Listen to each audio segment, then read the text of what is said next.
roll. Commissioner Benson is going to start with a land acknowledgement, what we thought would be appropriate today. Thank you, Commissioner Mayor. Today is Indigenous Peoples Day, so it seems appropriate to do the land acknowledgement.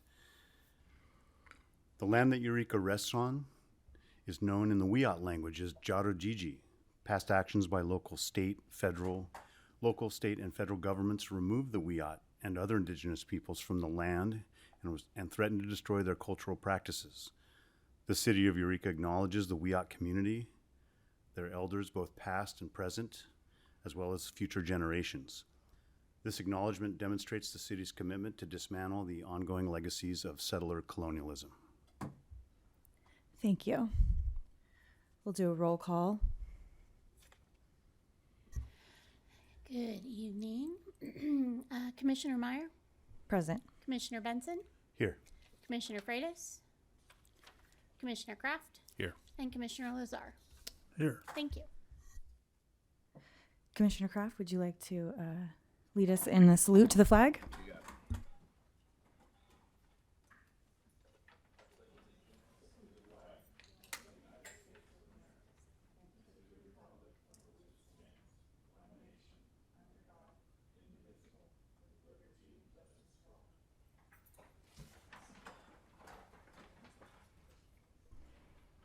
Thank you.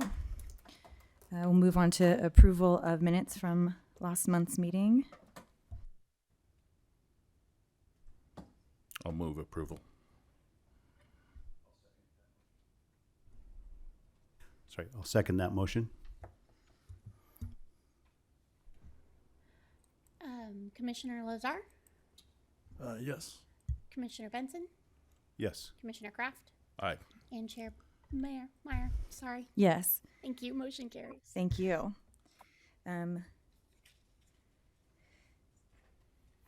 This is an opportunity for anyone to speak on anything that is not on the agenda tonight. I'll open the oral communications just to welcome Cal Poly Humboldt's class, Environmental Conflict Resolution, who are at our public meeting tonight so that they may view public process. And they've studied a little bit about the Brown Act and Robert's Rules of Orders and how public meetings can go, so they'll get to experience it firsthand. So I just want to assure the commissioners that I didn't assign extra credit for them to use 3 minutes at the mic to tell us what they think. So, we may not to discourage any comments from the general public tonight. Welcome. Welcome. All right, we'll move on to new public hearings for the Bayfront Company parking facility.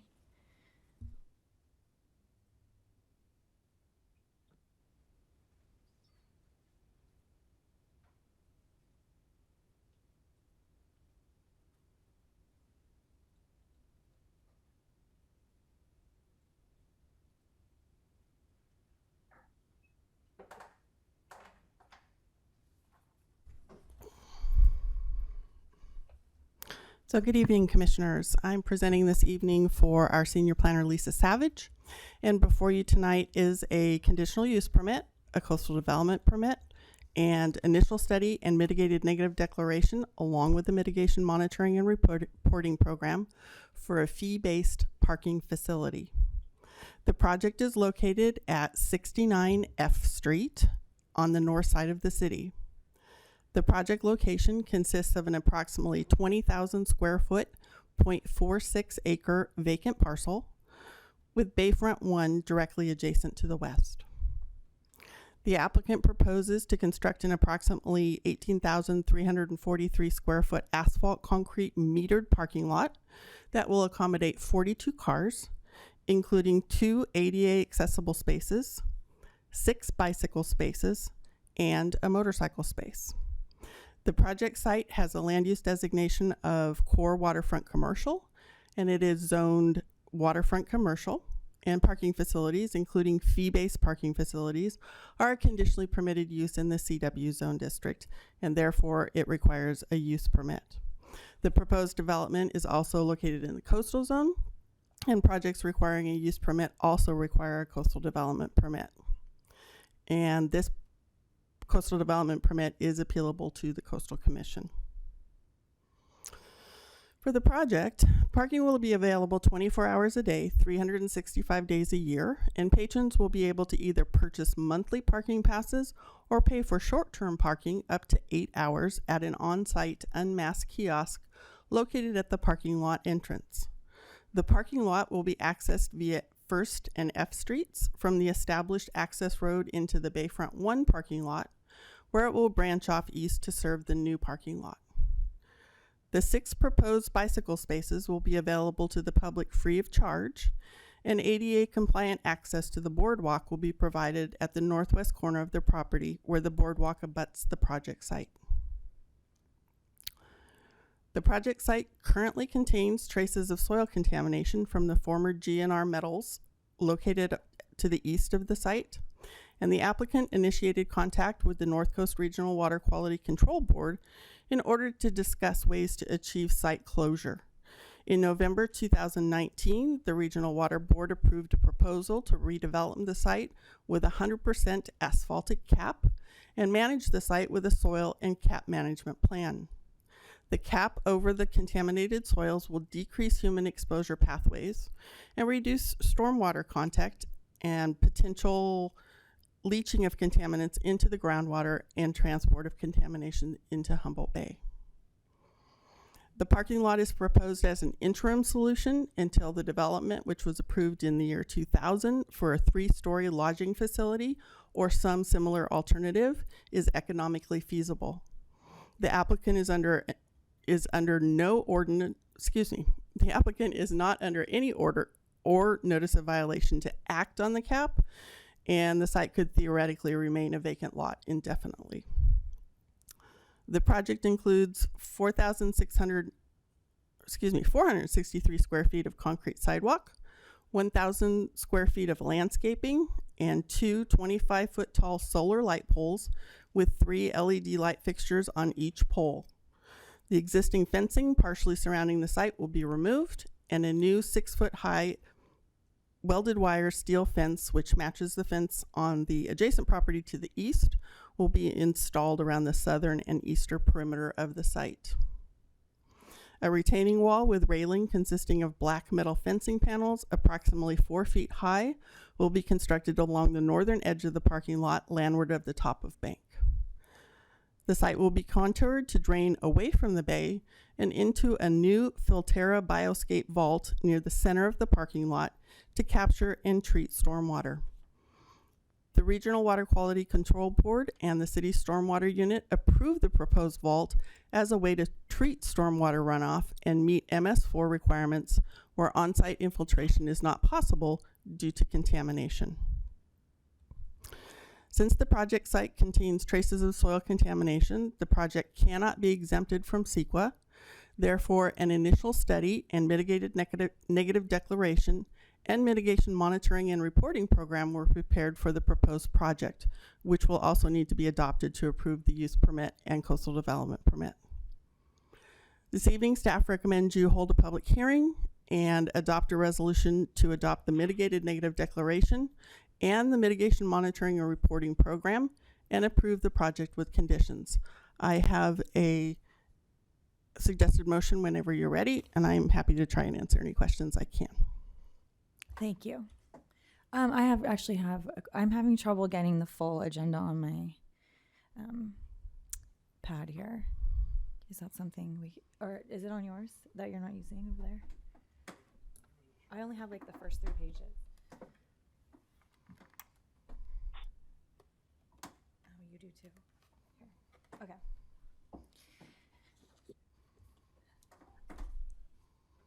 I'm gonna move on. Commissioners have questions for staff? Yeah, I've got a couple questions for staff. Thank you for the presentation, Principal Planner Getz, and for standing in. My understanding is that it's a voluntary project, and so it begs the question in that we've learned in some previous meetings that we're not there's not a lot of pressure to have increased parking in downtown. There's more pressure to increase housing. So why do anything at all? So the purpose of the cap, as I mentioned before, is just an interim measure. It's temporary. Because of the contamination on the site, housing on the first floor or the ground floor is not possible on this site as it currently sits. The Regional Water Quality Control Board did not say in our discussions with them whether or not housing could be allowed on upper stories, but at this point in time, we're kind of going with the no housing on the site. Not to say that in the future, housing couldn't be allowed there if there was some additional cleanup or if it was allowed per water quality. I also noted that the regional board accepts this, cap solution, and that it was recommended by Freshwater Environmental Services that they do the cap. But I'm also curious, why weren't the contaminants able to be remediated to acceptable levels in all the samples? I didn't see that in the geotech report. Unfortunately, I don't know the answer to that. I'm hoping that the applicants can help with that. Okay, good. I had a question. It's stated in the staff report that the prior coastal permit, it was a single coastal permit for the development that already exists, Bayfront One, that also approved this site, or were they separate? Okay. And so that we're considering that permit to be vested, is that correct? Yes. And does our code have any, you said 2000 was the Yes. vintage? Lots probably changed. I know it is planning and it doesn't happen overnight, but so we don't have any control over that project being fully implemented to what was approved under the coastal permit. We believe they're entitled to do that should they choose to do so.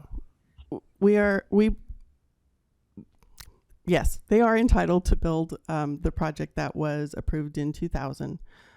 It's possible that there will be some things that will be required to be updated, probably largely depending on how, for example, conditions of approval were written in that original coastal development permit and those kinds of things. But technically, they could come in tomorrow with plans to build what has been previously approved. If they wanted to build something different on the site, then we would just need to take a look at it and see whether it was substantially the same as what was approved before or whether they need to modify their existing CDP. So I know when we have an analysis after a project's been approved and something's changed, the county code has certain requirements as to how you weigh the changes against the original approval. Can you kind of summarize what the principal questions would be for that? I know that's not what we have before us tonight, but I'm just trying to see how likely this project will ever emerge in the future. So currently our code doesn't have any requirements. It's just that the planning department looks at what was approved before, perhaps maybe even looks back at minutes or something from prior meetings to see what issues there were brought up at that time.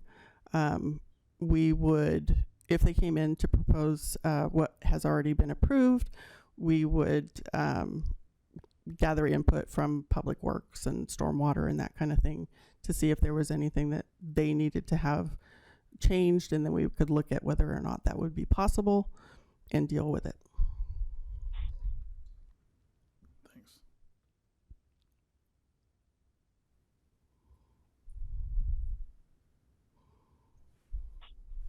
I have a couple more questions. Governor Newsom has said that we're looking to have change to an electric car economy by 2035, and I didn't see, or did I miss it? Were there electrical plugins Good question. as part of this? Well, we missed that completely. There were none proposed on the plan. Okay. I also see that looking at the site plan that there is an opportunity for public access to the waterfront trail and the wharf near the disabled parking area. It Correct. looks like to the northwest side. Northwest. Mhm. And is the public able to access that directly from the sidewalk, or do they have to go around the backside of Bay 1? No, they should be able to walk right up past the entrance to the proposed parking lot and just walk straight onto the boardwalk from there. And so there isn't a fence in their way for that piece. There Okay. should not be, no. Good to know. Thank you.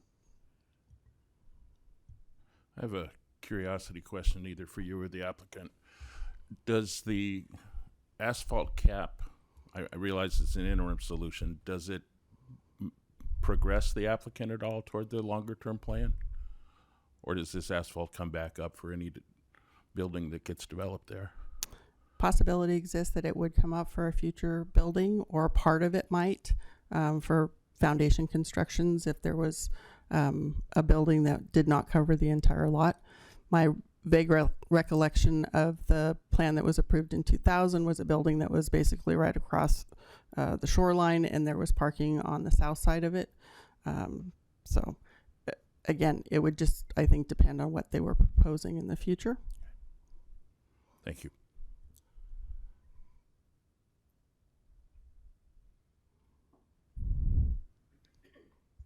Any more questions for staff? We opened it to a public hearing if anyone here would like to speak on behalf of this project. Generally, we give the courtesy to start to the applicant if she would like to say anything. Hi, I believe that's me. Can y'all hear me okay? Yes, thank you. Okay, I was having some technical issues this morning. My name is Daniel Sisk, and I'm the representative from Bayfront. I wanted to check and see, we've got our architect, Philippe, with us. And then also we've got our engineer, Trevor. So if you guys have any questions, just let us know. And Philippe, are you with us? Yes, I am. All right, and we've got Trevor. Amy? Yes, I'm here. Okay, great. We're excited to bring this project to the commission.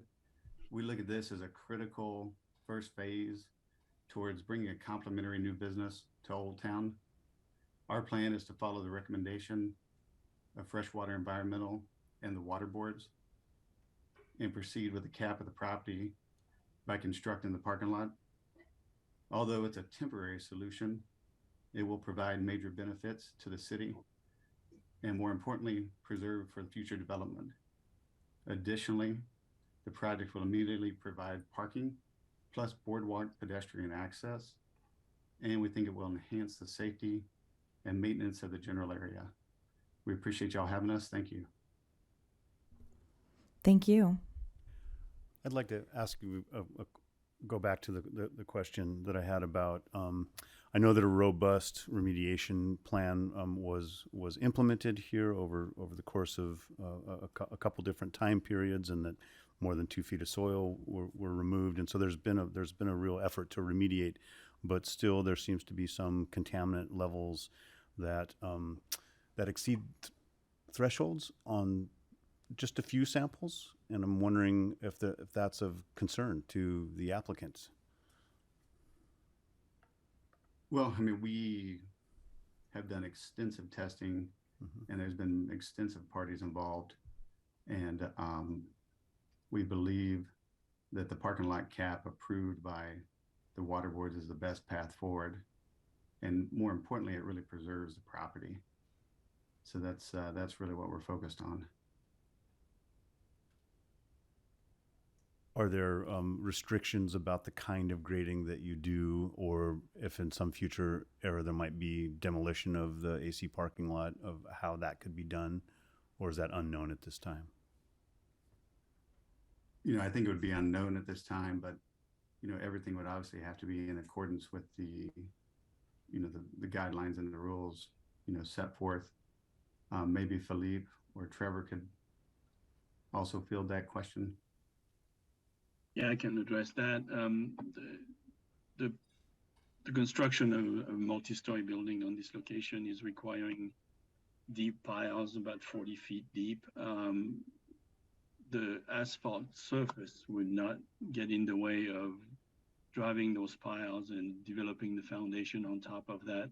It's independent of the soil's condition at the top. So that's, you know, this temporary solution is there to just try to alleviate and remove some of the risk, you know, attached to the contamination that we have on site. That contamination is related to potential airborne, you know, contamination and or leaching into the bay. Let's not block the hallway with the chairs, okay? That's not from me. So that's what it is. It's not getting in the way of the future. And to corroborate what Kristen was saying, the original project, which I helped design, was a 3-story building along the waterfront, as close to the water as possible. And we had parking, 2 rows of parking, one halfway under the building and the other one on the south property line. And we would turn around and go back out the way we came from. So that asphalt here would help and continue providing this parking area when we do the next building, if and when. Thank you.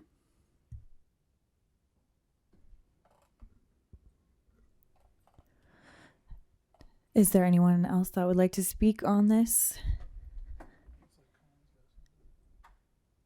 Colin?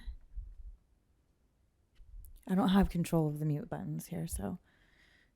Good evening. Can you hear me? Yes, we can hear you, Colin Fisk. Great. Thank you. Good evening. Colin Fisk. I'm the Executive Director of CRTP, the Coalition for Responsible Transportation Priorities. As a rule, we do not support the construction of additional off-street parking, especially in our town centers, for a couple of reasons. One is that research shows that the ability of an abundance of free parking leads to more driving, and we're in an era when the climate crisis demands that we reduce the amount of driving that we do, and state and local plans explicitly require us to reduce vehicle miles traveled. Also, providing an abundance of parking of necessity reduces density, which increases distance between buildings, reducing demand for low carbon transportation. As you also know, the city's recent parking study demonstrated that there is already an oversupply of parking in downtown Eureka, which does make us question some of the justifications offered for the project in the name of improving access to the area. It's also a bit difficult to imagine this as an interim use, given how difficult it's proven to remove any kind of parking anywhere in the city once it is built, no matter the conditions. And I would also point out that the city's current coastal land use plan, which is very parking friendly, calls for not allowing parking lots on the waterfront. If this project is constructed in spite of these issues, we do support the plan to charge for parking, because charging for parking has proven to be one of the most effective ways to manage demand. However, we warn that this model is unlikely to work if the city continues to provide an overabundance of free on and off street parking in the vicinity, because under those conditions, the utilization of paid parking, which we already have a little bit of, is likely to be quite low. And finally, we do want to raise the issue of addressing the contaminated soils merely by paving over the site, given its location immediately bordering the bay in the context of both rising sea levels and the likely future rising groundwater levels, which could mobilize contaminants. Thank you. Thank you. I do not see any other hands raised. We'll bring it back to the commissioners for discussion.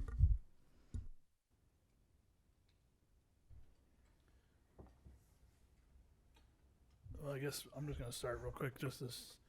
I wanted to wait until the discussion to get into the parking. I spoke with Principal Planner Getz. I have some real concerns about approving a parking lot without having electric vehicle charging as part of the parking. I don't feel confident that the building code in this type of a project is going to obligate the creation of those spaces, because there's not a use attached to it. Whereas when you have certain formulas under the code where you have a certain occupancy, you need a certain amount of ADA spaces. I think it's our obligation to require that. I'm also sympathetic to the owner in that, they have an entitlement that they've struggled to capitalize off of. And while this isn't an ideal final use of the site, it does provide some marginal benefits to reducing pathways in terms of water getting into the soils and dust kicked up. But yeah, I looked at it a little bit. I don't feel comfortable suggesting what's appropriate as far as electric charging, but just to kind of start that discussion or dovetail off of what Commissioner Benson was saying, the costs that are thrown out there by RCAA for charging infrastructure, I looked at online earlier, and they range from, you have to distinguish between level 1, 2, and 3. Level 3 being the most robust, and it tops out at around $60,000 per space, and level 2 and 3 were listed at like 20 to 30,000. So it is a significant investment, but I don't think it will be long, if it isn't already here soon, that you can't develop parking without a certain percentage being electric vehicle spaces. So for us to not deal with that, and just to further kind of explain my position, as Principal Mentor Getz mentioned, we have an MND that has been prepared, a mitigated negative declaration for the project. When it came to the greenhouse gas and VMT discussion, there was very little treatment of the actual facilitation of additional travel and GHG emissions.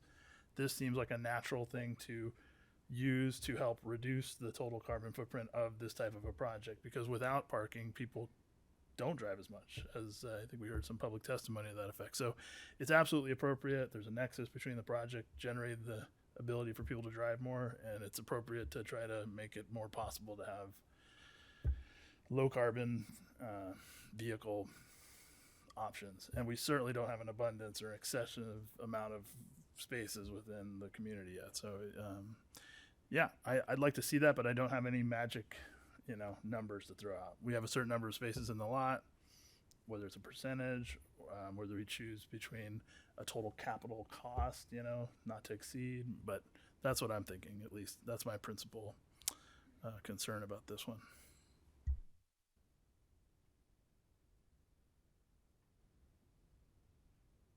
I guess I'd say it'd be good to hear from the applicant. If there was interest amongst my fellow commissioners in applying a condition of this sort, be good to hear and talk it through with the applicant to the extent that we don't do something that will frustrate their ability to future redevelopment or make this project actually pencil out, because it's not cheap to pave, but on the other hand, compared to like developing a building, it's a much lower investment than any other thing you could do. Even to build a small, modest building like a mini storage would be more of an investment than this. So this is at the bottom of the investment level as far as development goes. So we don't want to do it to the detriment of the project actually being done. I think it's better to see a parking lot than no parking lot at all, I guess, just to clarify my position.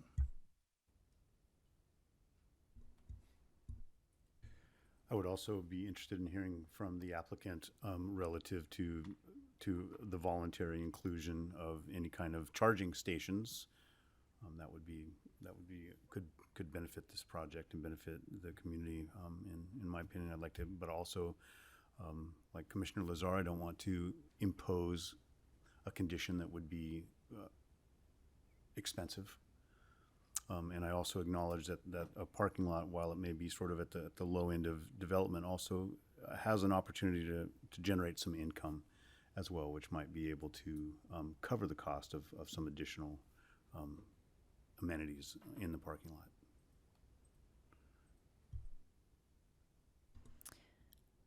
I guess, is the applicant willing to respond to the question posed?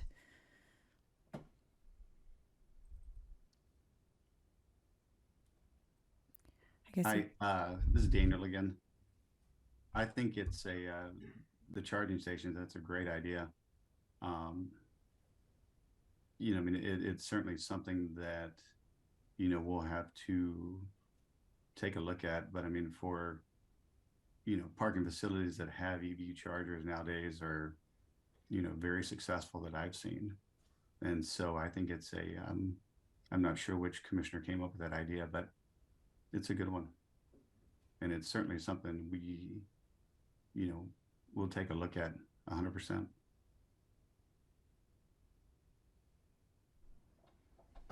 Is it something that you would be opposed to us including as part of as a condition of approval to at least do the research into it before moving forward. I'm not sure what the appropriate pathway would be, but I'm open to suggestions from any other commissioners as well. I think the the big issue with it, not the actual chargers themselves, but just what utility infrastructure is there, at the property and in the street. I know when I've seen Tesla build these, it's significant. They're piping in, either Trevor or Philippe would probably know better than me, but you got to bring in 3-phase power. And, I don't know if you guys have ever used one of those, but it's not a small undertaking, but it's something we'll certainly look into. But I would prefer that it not be a requirement, but we will certainly look into it, and we're willing to turn over that research if needed. But it would be nice if it wasn't a requirement.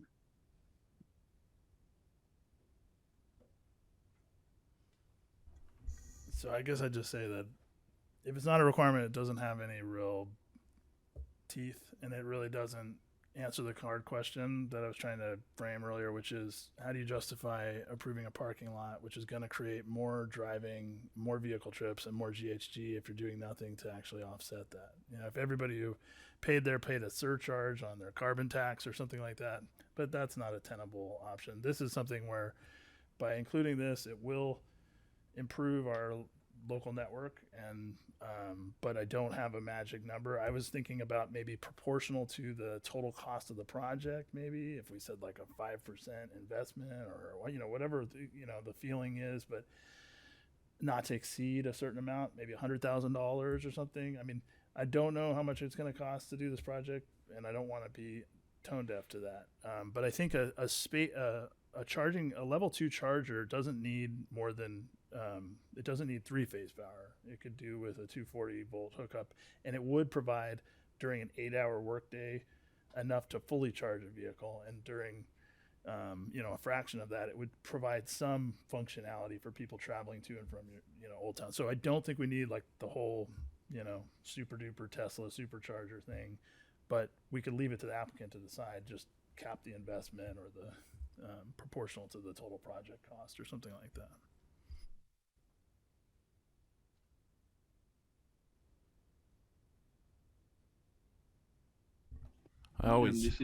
This is Philippe Lapotra, if I may step in.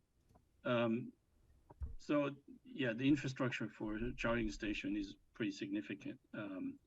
Usually it comes in when buildings are constructed, because we're already improving the infrastructure for electrical services and the size of the transformers and all that kind of stuff that's attached to that. In order for us to prepare to put an EV station on this parking lot, it's totally feasible, but we would want to do it as if it was attached to a full development. And the reason for this is that the cost of that infrastructure construction, the transformer and the process of improving PG&E's services in that area are multifold. And right now, to get a permit from PG&E, you're looking at minimum of 12 months, and that's if you're lucky. A lot of the time it's 16 to 18 months. So there's a major delay attached to that. And there's also a significant cost. So to do something temporary for an EV would be wasting money over the long term. If there is a building that's being built on this property in the future, and there's a really good reason for one to be built at some point, the building permits will require EV parking and EV charging stations, and that can be done at the time. And if we do it now, which I know my client are very supportive of this type of facilities, so I don't think that's much of an issue, except for making it a requirement versus a recommendation, because that really does impact the level of expenses that are attached to that. And to develop this right now, not knowing what the future holds as far as what the requirements will be for power and connections, is also a little bit counterindicative. So that's where we are. That's why we didn't show it on the site plan, because we didn't have any, hard understanding of what was going to be necessary or required when the new building or a building will be taking place, will be built there. So that's where we are at this point. But we will be more than happy to entertain a recommendation to do that, and we'll come to the city with a solution if it is something that is desired. Thank you, Mr. Laporta. I offer back to the commission that it might be, another way to do this might be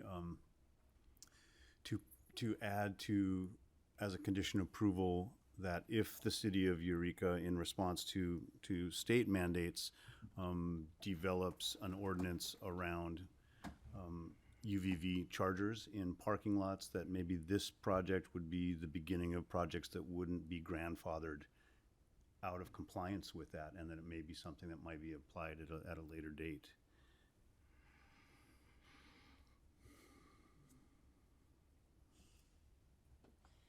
I guess I'd be interested to hear what some of my other commissioners are thinking, because That Principal seems Planner infeasible. Space, I think she might have something to say about it.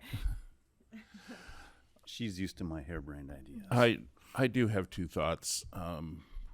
Overall, before I get into that, I think, this is better than nothing. I think the parking lot is better than the uncapped fenced dirt that is there now. You've heard me say before, I'm kind of reticent to take something that is good policy but not yet policy and load it onto an applicant. I would, really rather see this kind of thing in city code, and I think it's an excellent suggestion. And Commissioner Lazar and I have somewhat different philosophies on this, and so I kind of think we're a court that is applying the rules that exist. I will just lend some credibility to what the applicant said, that we've been waiting routinely 18 months for PG&E from the point of having our paperwork in. So it would be wiring in literally a delay to the project. And obviously part of the project's been delayed since 2000, but just, I'm totally fine with the time frame for being flexible and sensitive to that, because they don't need to wait for PG&E to pave the lot, just maybe the hookup portion. So I wouldn't want to stymie the overall implementation pending that. I did hear that. Okay, that's a good clarification. Yeah, and I do see that that's just the reality with PG&E. So I don't see a parking lot as the highest and best use here, but I do prefer it to what exists now, and I'm personally not inclined to vote for a condition in this way, but I will certainly obviously respect the majority too. I think Philippe was trying to get in with something else there. Yeah, to clarify the issue with PG&E, typically on the project there is one application, and that application, it covers everything that we're going to do on the property, because it has to do with the service that they are engineering and the amount of power that they are providing to the site. If we separate feeding power for the lights and the pay station and the camera to control the area, we can't really do that separation when you have a requirement for an EV power station.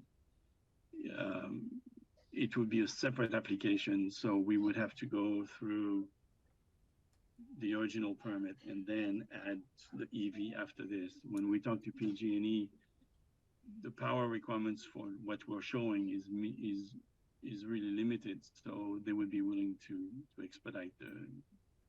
That's what I was told verbally. Now there is no confirmation on that, but they don't think it would take as long as if we were doing a full development. So anyway, if we put the EV station on that, I'm afraid that it will trigger the 18 month, and that would delay the project for sure. But until they look at what we're proposing in details and they start in their engineering, we really don't know what PG&E is going to come up with.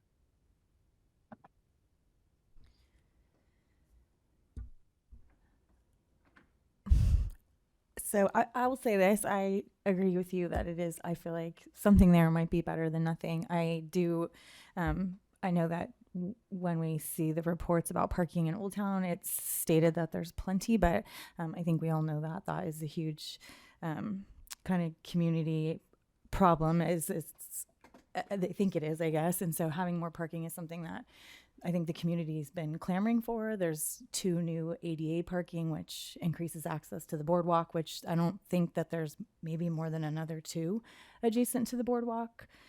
So I like those parts, but I definitely agree with you guys. There are some progressive things I think that could be done, but I don't know if it's within our purview to write some new code and policy. Well, I just want to respond because I do appreciate Commissioner Kraft and your candor about kind of your philosophy on things. And I'll be just totally transparent and say that it's never ideal to do these things at the project level. It's better to have policy. And when they become commonplace issues, then that speaks to a policy deficit that needs to be filled. With a use permit, oftentimes we don't have a lot of clarity with respect to like performance standards and general requirements, and they can just be very broad. And so you really have to look at the project and its impacts and really figure it out. And our staff does a good job of sorting that out. But this is kind of a changing landscape, just like cell towers didn't exist 30 years ago. EV wasn't something that we even had to codify. So just being sensitive to that reality, the goals of our state, the goals of a climate action plan that still remains out there but not yet adopted and would probably provide more guidance for a project of this sort. That's where I'm coming from, is just trying to fill that gap in a reasonable way that doesn't make a project not realizable. And I do think we have an obligation to try to find that balance every time, and it's not always easy. So, I guess I'll just describe what I think is the most. So everybody who has a power hookup for 120 volts can charge their car by just plugging it into the wall. It's really slow, but it does work. So, I mean, if they're going to get a power hookup, there's a load calc, and I understand what Mr. Laporte is saying about, it could affect PG&E's, turnaround on, if we start hitting a load that it goes above.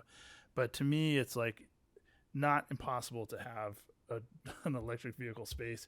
It could be the most underwhelming electric vehicle space, but it wouldn't fundamentally change their power demands at the site, I don't think. I mean, I'm not an electrician, and this isn't the right place to engineer all that, but I don't want to necessarily throw this project, delay it, and I don't think we will. So it's either we come up with something that strikes the right balance and move it forward in a way that they can kind of figure it out in the post-approval environment working with staff, or we don't, and we'll just have to,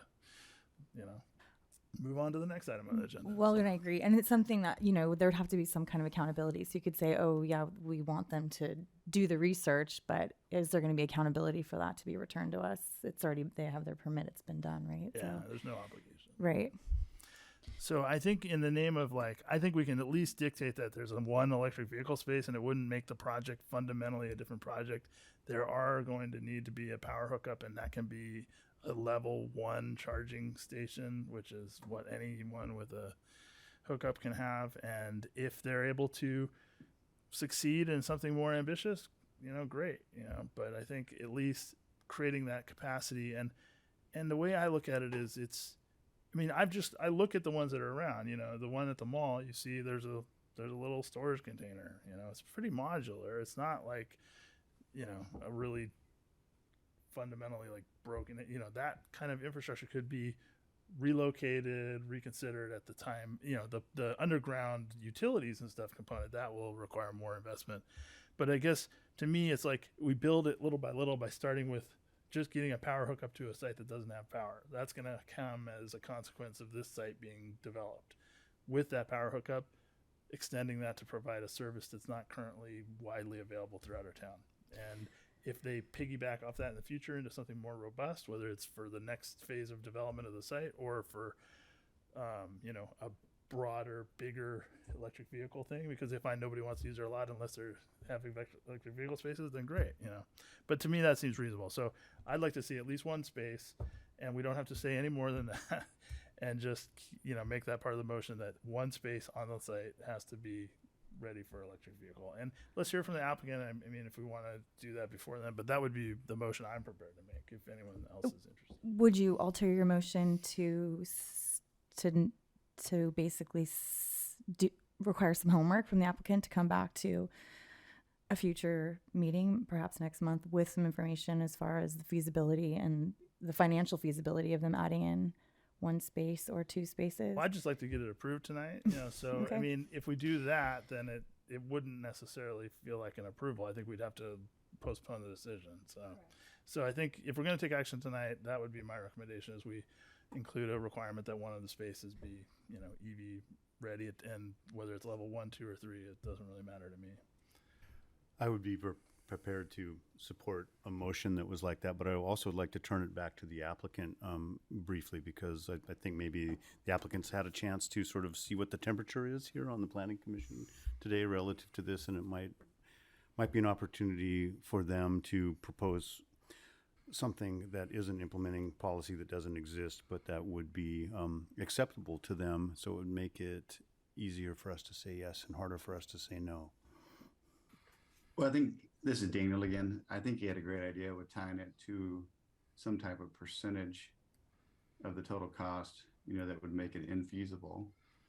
So, you know, my initial thought is one EV space, and if it exceeds 5% of the budget to add that space, then it's not a requirement. And obviously we, you know, we'll have to get that, you know, as part of our project. We'll have to figure that percentage. But that's, you know, that's what initially comes to mind.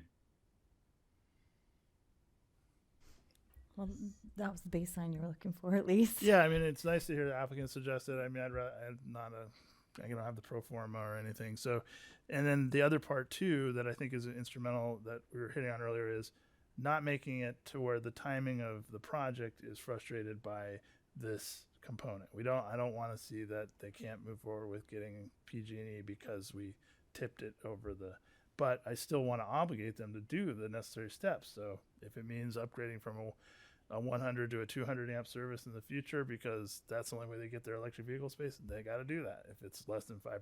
So let's make it, you know, so I'll try try to frame a motion. Yeah, go ahead.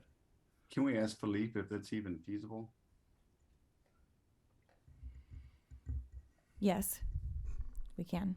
Yeah, I mean, everything is feasible. It's only dollars. The infrastructure in the street is there to tap onto. We will probably in the process lose one parking place from the total, because EV parking place will be required to be accessible. So that requires a space right next to it. We can't mix it with ADA accessible parking units or unit requirements. That's the EV parking has to stand on its own. And we need to find a place for a transformer that will be of significant size. Typically it's a 10 foot by 10 foot square. So we'll find a place for that. But once again, that may take a parking place in order to accommodate that. So whatever the total is, we would probably go down 2 parking places, one for the accessible parking for the EV, and then one for the transformer. That I don't see that as a huge issue, but you know, technically anyway, design-wise, same thing. It's not going to be a big problem. For us to begin that process, it would be nice to get an approval today, so we can start running some engineering numbers and get some hard data for us to start doing this without guarantee of approval or without an approval is kind of, you know, it's putting the cart before the horse a little bit. So, but yeah, as far as I'm concerned, it's possible, and it shouldn't be an issue. Thank you. Should I take a whack at a motion? I'd say so, yeah.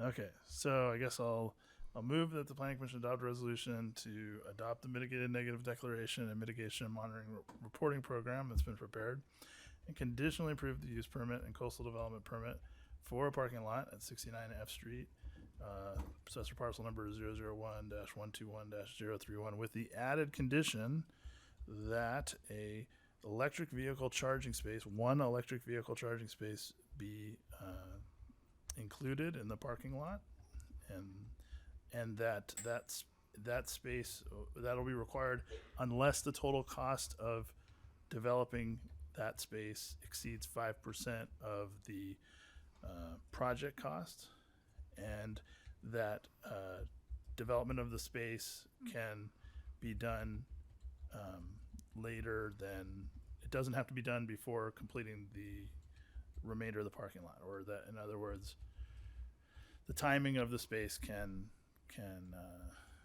be done in the wake of the remainder of the lot, if necessary. I don't know. If anyone has any better language on that last part, I didn't have that one worked out. You have a second? Yes, I will second that motion, but I'd also like Jessica to read it back to us. Read it back to you. She wrote it down. Okay. Then Principal right. Planner Like get. what she'd written earlier. Okay. Good luck, Ms. Getz. Give this a try. So the motion was to approve the project. Adopt the mitigation. Adopt the ISMND. Thank you. Mitigation monitoring and reporting program. Conditionally approve the use permit and the coastal development permit with the condition that one electric vehicle parking space be included, and that space is required unless the total cost of the space exceeds 5% of the project cost, and the space can be added at any time in the future. I guess to be clear, like, it should be done at the same time of the project unless otherwise needed, just so that it's not really optional otherwise. At the time of the project or when PG&E can get it done. Yeah, that's right.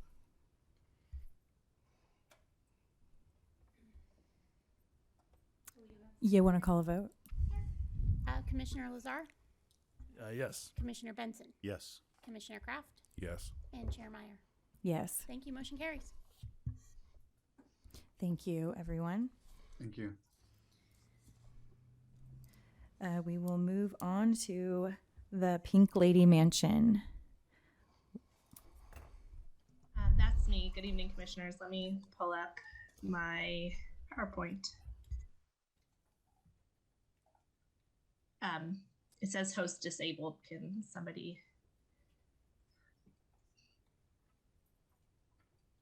There we go.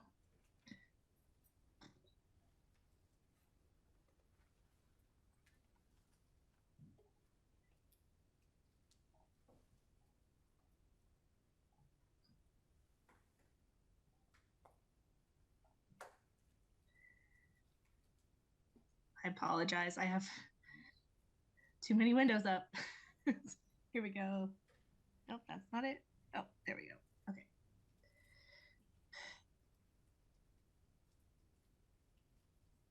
So tonight I'm presenting the application for conditional use permit, coastal development permit, variance and design review for the Pink Lady at 202 M Street. Here's a bird's eye view of the project location. Zooming in, it's north of the highway on the eastern end of the Old Town National Historic District, at the southwest corner of 2nd and M Streets, across the street from the Carson Mansion. On the west side of it is the Humboldt County Public Works offices. To the north is a law office, and to the south are residential, some permanent residences. The main house is currently being used as one vacation rental, and it's proposed to be used as a lodging house, which would allow the applicant to rent out the 4 bedrooms separately, as well as a restaurant, which would be in the basement, that's at street level on 2nd Street, for a portion of 2nd Street. They would also like to do tea and tours of the property and some boutique weddings and hospitality and culinary training. The property also has a carriage house currently used as a residence, and it's proposed that the first floor would become a shop, mercantile store, and the upper floor would remain a residence. The project is in the office and multifamily residential zone district, where restaurants and gift shops are conditional uses requiring a conditional use permit.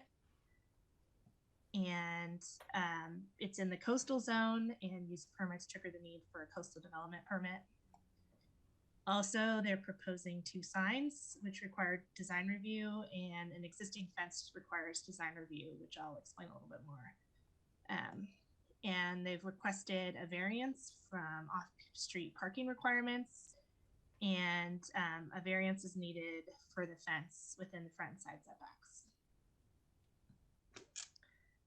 So one thing to note is that in the office and multifamily residential zone district, there's a condition that all professional pursuits must be conducted entirely indoors.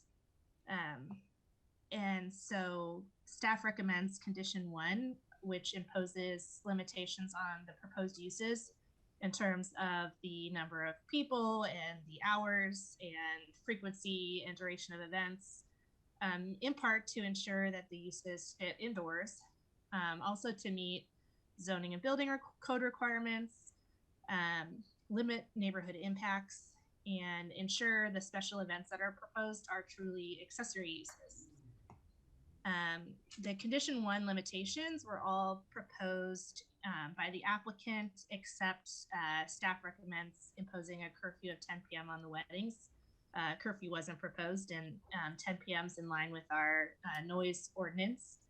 And staff recommends limiting weddings to 37 people, whereas the applicant proposed 50 people. And the reason for that is that Development Services Building and Humboldt Bay Fire were concerned about the wedding use, considering they have to be indoors. The rooms in this house are pretty small, and arguably for a wedding, everybody needs to be in the same room for the ceremony. And the applicant really doesn't want to get a change of occupancy type under the building code, which would trigger expensive safety and accessibility improvements. So that's why staff is recommending 37 people. It's explained in more detail in the staff report. Okay, so on to design review.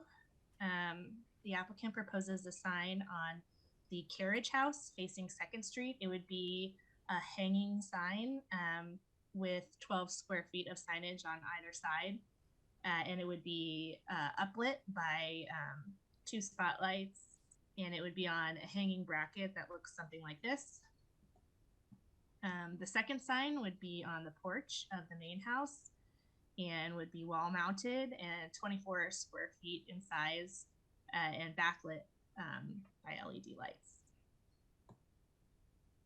There's also a recently installed open style fence that requires design review. The applicant did ask staff before installing the fence, and they believed that the fence would be less than 6 feet in height, but there's certain areas where the fence is over 6 feet, and a fence 6 feet or over is considered a structure in the coastal zoning code requiring design review. So we ultimately determined that the fence needed design review as an accessory structure. And just to note, the applicant is proposing to grow vines on the fence for their culinary component. So again, because the fence was determined to be an accessory structure, it needs to meet setback requirements. There's a side setback requirement of 5 feet in the OR zone, and the fence is at about 4 feet from the property line. And there's a front setback of 15 feet, and the fence is basically at the front property line. So a variance is required to allow the fence to remain where it is. Again, if the fence was less than 6 feet in height, it could be where it is located without the need for a variance. And then the coastal zoning code has a lot of off-street parking requirements. Adding up all the uses proposed would require 19 spaces. There was a variance in 1968 on this parcel for parking for uses that were similar intensity uses, and variances run with the land. So we would apply the 12 spaces that received a variance back in 1968, and the total spaces required would be 7 spaces. The applicant is requesting a variance to not provide any spaces on site. So looking at the site, M Street here has 2-hour parking and 2nd Street doesn't have parking, but there is a lot of off-street parking a little bit further away, and there's a lot of city parking lots here, and the parking lots at 2nd and L are particularly underutilized. However, there's a bunch of findings that have to be made with variances, and this property, the Pink Lady, has a very large yard with alley access, and so there's definitely room for parking spaces here, as you can see from this old photo from the early 2000s. Also, because of the slope of the site and the fencing and landscaping, it'd be feasible to block public views of the on-site parking so they wouldn't be detracting from people, coming to look at the Pink Lady from the street. And the 1968 variance, all the uses back then added up to requiring 22 parking spaces. So although they did give a variance for 12 parking spaces, they did require 10 spaces on site. So there is a precedent for requiring some spaces on site. And the applicant has been working on landscaping and recently removed vegetation, and the site's very flat right now. So the 2 variance findings that staff was struggling with was whether this would be a grant of special privilege, and whether there really truly is some sort of exceptional or extraordinary circumstances here that would warrant a variance from code standards. So staff recommended condition 2 requiring 7 spaces on site. But we've provided 2 recommendation or 2 options for planning commission to either deny the parking variance and approve the remaining permits with conditions, or approve all permits with conditions. So the first motion would be, I move the planning commission adopt a resolution including finding alternative 1 to conditionally approve the project requiring 7 off-street parking spaces on site. Whereas the second suggested motion option would be, I move the planning commission find granting the parking variance is not a grant of special privilege, and there are exceptional or extraordinary circumstances or conditions because of X, and adopt a resolution including finding alternative 2 and deleting condition 2 to conditionally approve the project. And I see the applicant's consultant on Zoom, and maybe the applicant's here as well for questions, and that's it for my PowerPoint. Thank you for your presentation. Questions for staff? Yeah, I had one. So, Kristen, can you talk a little bit about the restriction on outdoor activities? So this is sort of a product, I'm guessing, of our coastal zoning regulations kind of being somewhat stale. Is that right? Well, I'm not sure if there's a similar restriction in the inland zoning code, but it's all of our different coastal zoning districts have sets of conditions, and the OR district just has this particular condition requiring all professional pursuits to be conducted entirely indoors, I believe because it's supposed to be a quiet district focused on offices and residential uses. And so although restaurants and shops are totally encouraged in the district, there's a concern about keeping them inside. I guess when we get on the discussion, I have some ideas about how to maybe tease out some possibilities should the code in the future change and not bind the project to that forever until they modify the permit, but we can get to that later, I think. And then, yeah, I'll reserve the rest of my thoughts for discussion.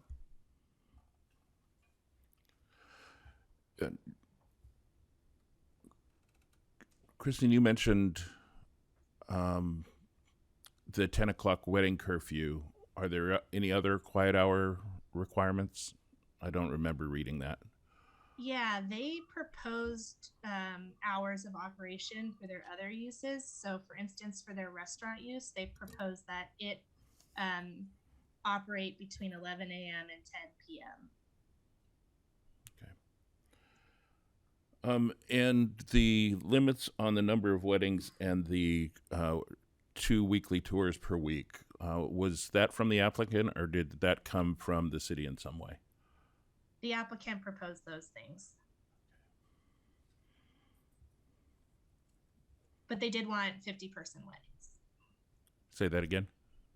They did propose 50-person weddings, whereas staff is recommending a limit of 37 people. Understood.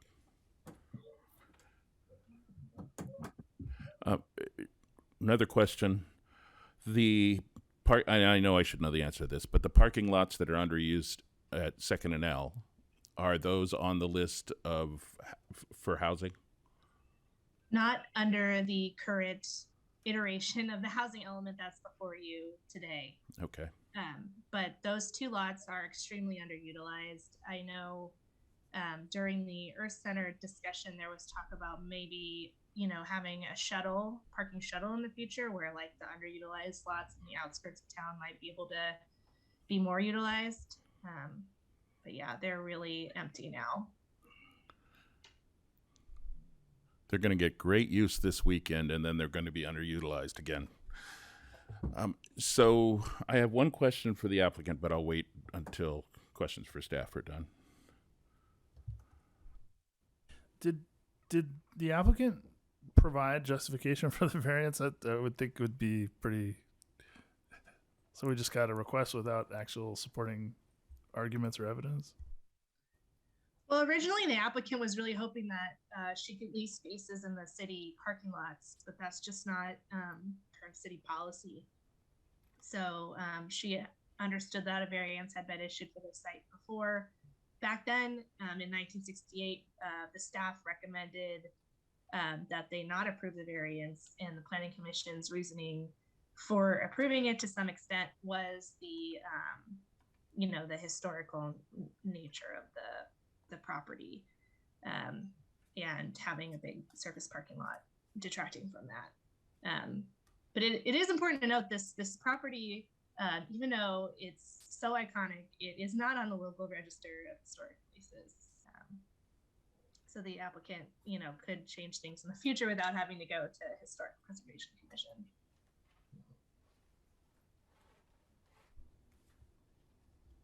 Actually, I did have one more question for staff. This is a general one that applies to the fencing. How is that measured? Is it from the sidewalk? I drove by there today, and in places the fence is probably 8 feet over the sidewalk, but it's, less than 6 feet from its base. So what is the measurement on that? It's quoted specifically in the staff report, but it's from the coastal zoning code. It's like the highest grade. So you look at either side of the fence, and the side of the fence with the higher grade, you measure from that. Missed it entirely. I appreciate that. Thank you.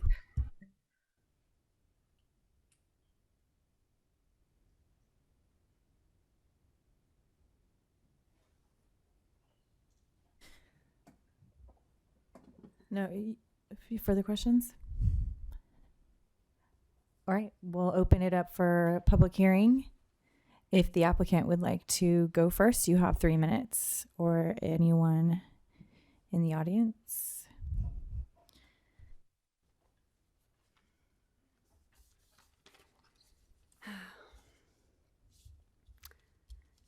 Good evening. I'm standing here today in front of you all, but I really wish you could all be sitting in the beautiful parlor conversation chairs at the Pink, looking out through the original historic panoramic windows facing the backyard and imagine a Victorian garden. I imagine Milton and Mary Carson looking out the same windows at the tiny trees that would eventually dwarf the Pink Lady. Their children ready to hunt fairies and run through the garden, meandering paths with butterfly catchers over their heads. Today I present to you their history and my vision. It's their legacy. A similar but innovative, future-forward think.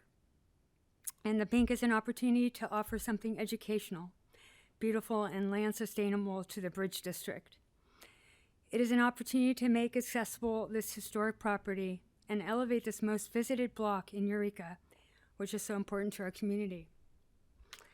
I reached the Pink Lady Mansion in 2019, and I have modeled my vision after the Dumfries House in Scotland. It combines community education with hospitality, horticulture, and culinary arts and sciences. The Victorian Village concept is not a combination of separate businesses, but rather a collaboration of venues that support and complement each other and bring forth an immersive experience. Between the luxurious bedrooms, the innovative lithophane gallery and cafe, the simple but elegant menu, and the creative green space and gardens, visitors to the Pink will be transported back to the glory and opulence of this time. The gardens are imperative to this vision. The Pink Lady, unlike the Carson Mansion, is oriented towards the backyard, with most of its bedrooms, living and dining room windows looking out onto what we believe is a garden. The staff report came out on Friday, and they were struggling to find a reason not to put those 7 parking spaces. We at the Pink are struggling to find a reason why we should. We have neighborhoods surrounded by virtually vacant parking lots. We should add yet another one of these to this beautiful historic site. Our plan is to instead create an edible landscape and inviting green space.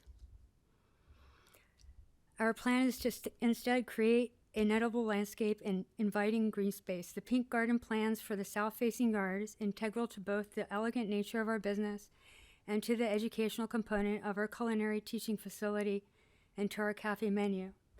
I came to Eureka and the Pink Lady with great enthusiasm and vision. I invested my all in this project and truly believe it will bring added value to the neighborhood and community at large. Thank you. Might you be available for questions from the commissioners? Sure. Probably after the public hearing. Thanks.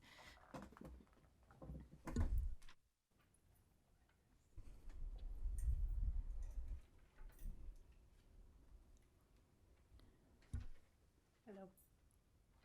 I'm here in support of the Pink.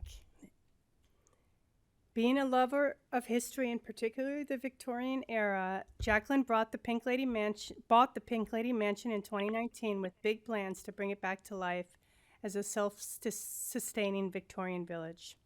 I came on board in November of last year to help her pull together the many facets of this ambitious project. I can tell you first off, she has put her heart and soul into this project and will work diligently to see it come to fruition.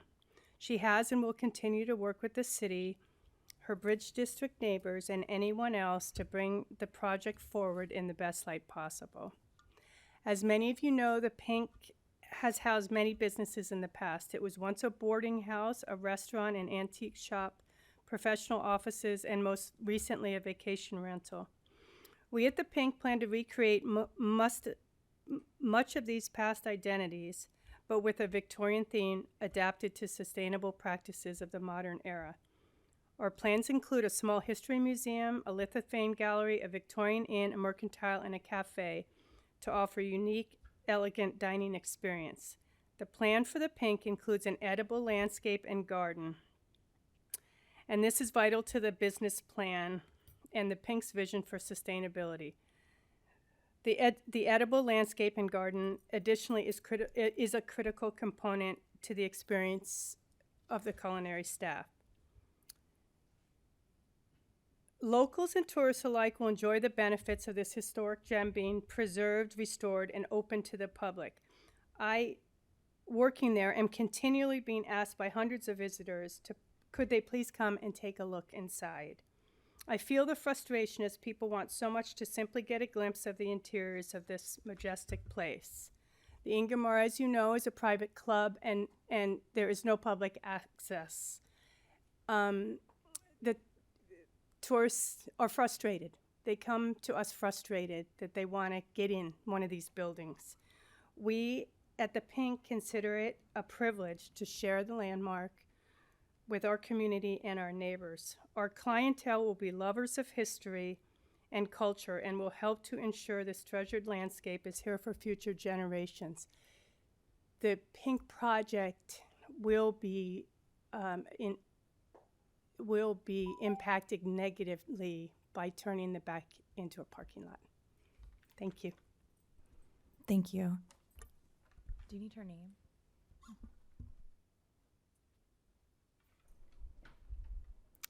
This is Sarah Atkins, if I'm able to speak now. Sure. Can I go ahead? Yes. Okay. Sorry, I didn't see a place to raise my hand, but really just wanted to touch base on, there's a lot of facets to this project, and we've worked really closely with staff over the last year for myself and 2 years for the owner. A lot of the use is under one umbrella, but I think the big surprise or kind of item that we want to address is just the parking. And it's ironic that we follow the first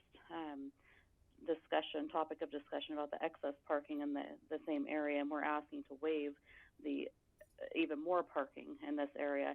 But just looking at the historical use of the property, it's been commercial, it's been many things, it's been a lot of tenants, it's been one tenant. There's never been, to my knowledge, and I don't know if staff wants to speak differently, but a parking issue in this area. So it seems a burden to, require more parking when we have so much available. The bed and breakfast provides an experience to people. It's not just a hotel room overlooking a parking lot. It encompasses the historic architecture, the surrounding gardens, the walkability to the other local downtown areas. Again, if they wanted a room overlooking a parking lot, they could rent from a motel on Broadway. But they're coming here for the experience. They're coming to the Pink for the experience. The gardens themselves, they're not only vital to the bed and breakfast and the nonprofit, but just to the learning and educational component of this project, of the cafe and hospitality. It's not just a historic garden. It's also an edible garden. It's a teaching garden. So it's really a large component of the business model as a whole. Again, as staff noted, there's an abundance of underutilized parking lots off-street and on-street. A few thoughts that I had maybe to help kind of appease not providing on-site parking potentially is working with the city to see if we could do a loading and unloading zone striped either on the north or east property lines. That would be quite beneficial to a project like this with nearby parking lots, but also for the staff, which are the students. Most of them don't drive, they get dropped off. So that's actually something that would be utilized and beneficial to the property and the project. We could also provide additional bike parking. Again, that's not so much for wedding guests, but for staff and students coming, which again, most of them do not drive. I don't know if there's any questions on the fence or the wedding size. I think the limit on the wedding size is kind of, it's going to limit the availability of weddings, but the rest of the business component can proceed as long as they have a garden. If they have limits on the wedding and no garden, this business doesn't, the business model doesn't work. So I wish we had more time to prepare. We just got the staff report, and so we're trying to, make our findings and make our plea to the Planning Commission. But again, just really hoping that they see the vision that Jacqueline has and the desire to bring this back to its glory. Thank you. Thank you for your comments. Can you hold on until we get, we can come back to it. I think Colin looks like he's raising his hand. Thank you. Good evening again. Colin Fisk with CRTP. I just want to support the business owner's request for parking variance. I know that the issue is this kind of outdated coastal zoning rules that we have in place that we're now addressing, but not soon enough for this project in any case. But I would suggest that the justification for offering the variance is in fact the overabundance of parking in the immediate vicinity, which really kind of undermines the justification for imposing a parking mandate in the first place. Thanks. Thank you.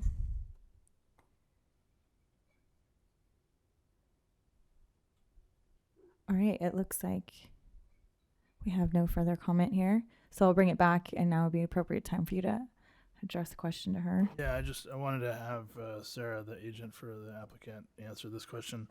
If I'm in a wheelchair, how do I avail myself of any of the things that have been discussed, whether it be the restaurant, the educational facility, the bed and breakfast? What would be the plan for that person with this proposal, Sarah?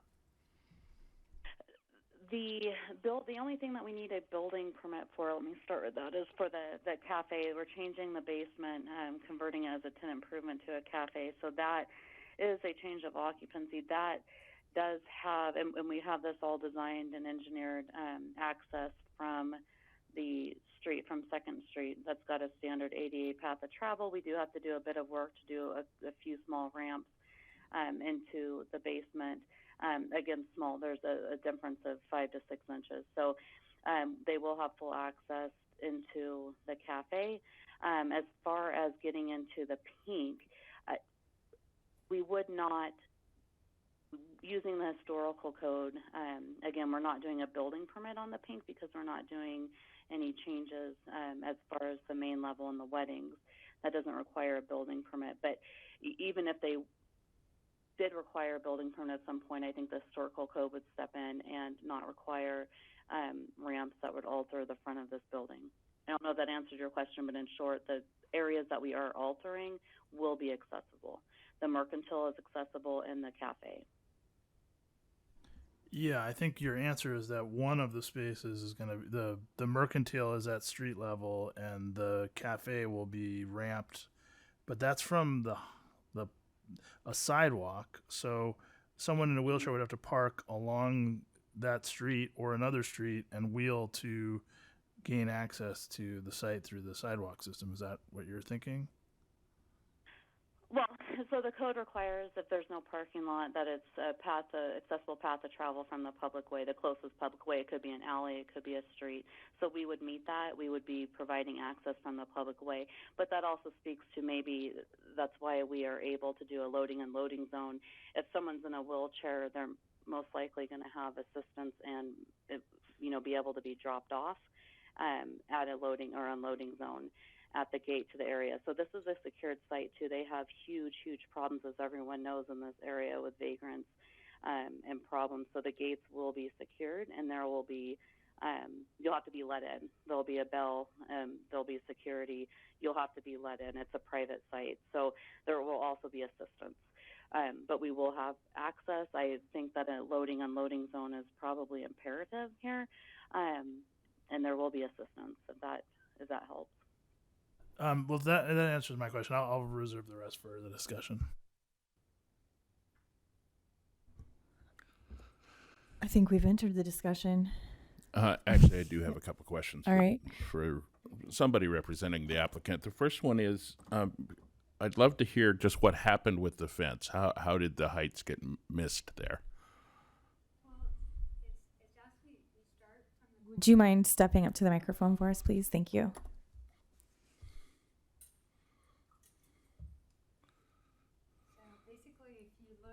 You'll just have to wait till you get to the microphone because it has to be on record. Thank you.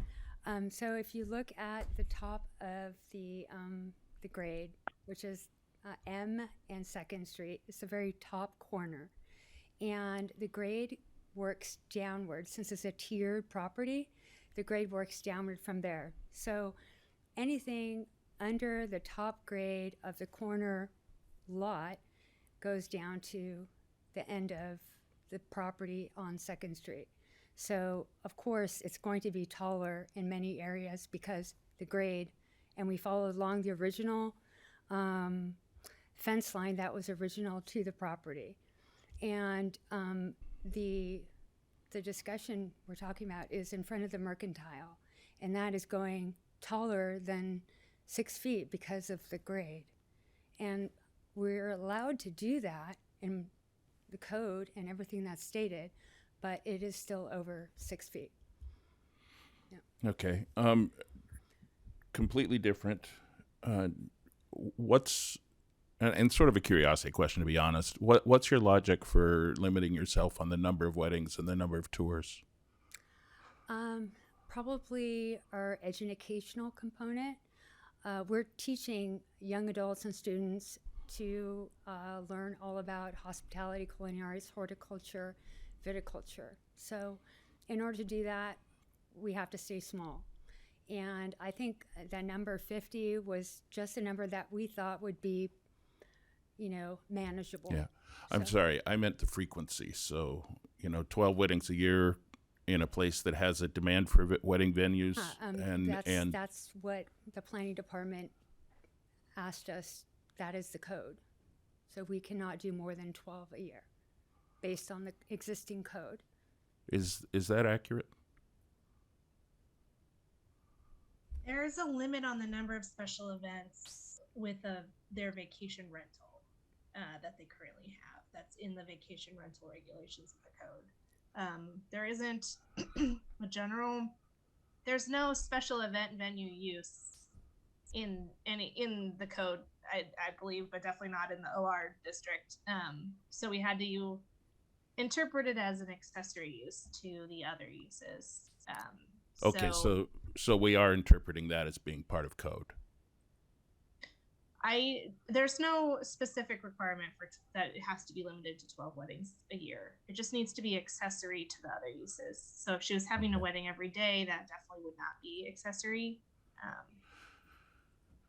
Okay, so I certainly don't want to slow the project down, and I don't know what the right thing to do is here, but if I were in your shoes, I'd love to be able to do more than that, even if I choose to limit myself to 12. And similarly with the tours, I think, you're talking about people coming to see the Carson Mansion, seeing the beautiful Pink Lady, not being able to get into either of them is pretty on target. So that tea and tour idea I thought was genius.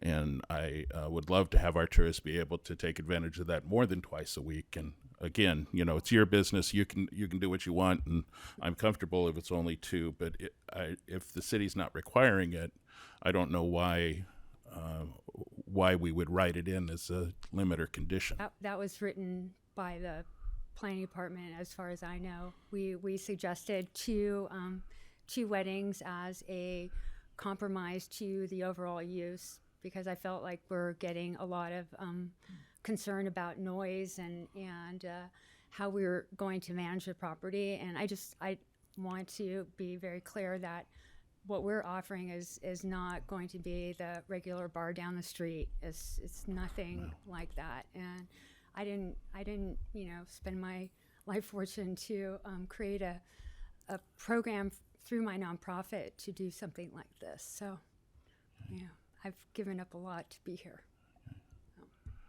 If I can speak as the agent too, I know when I started.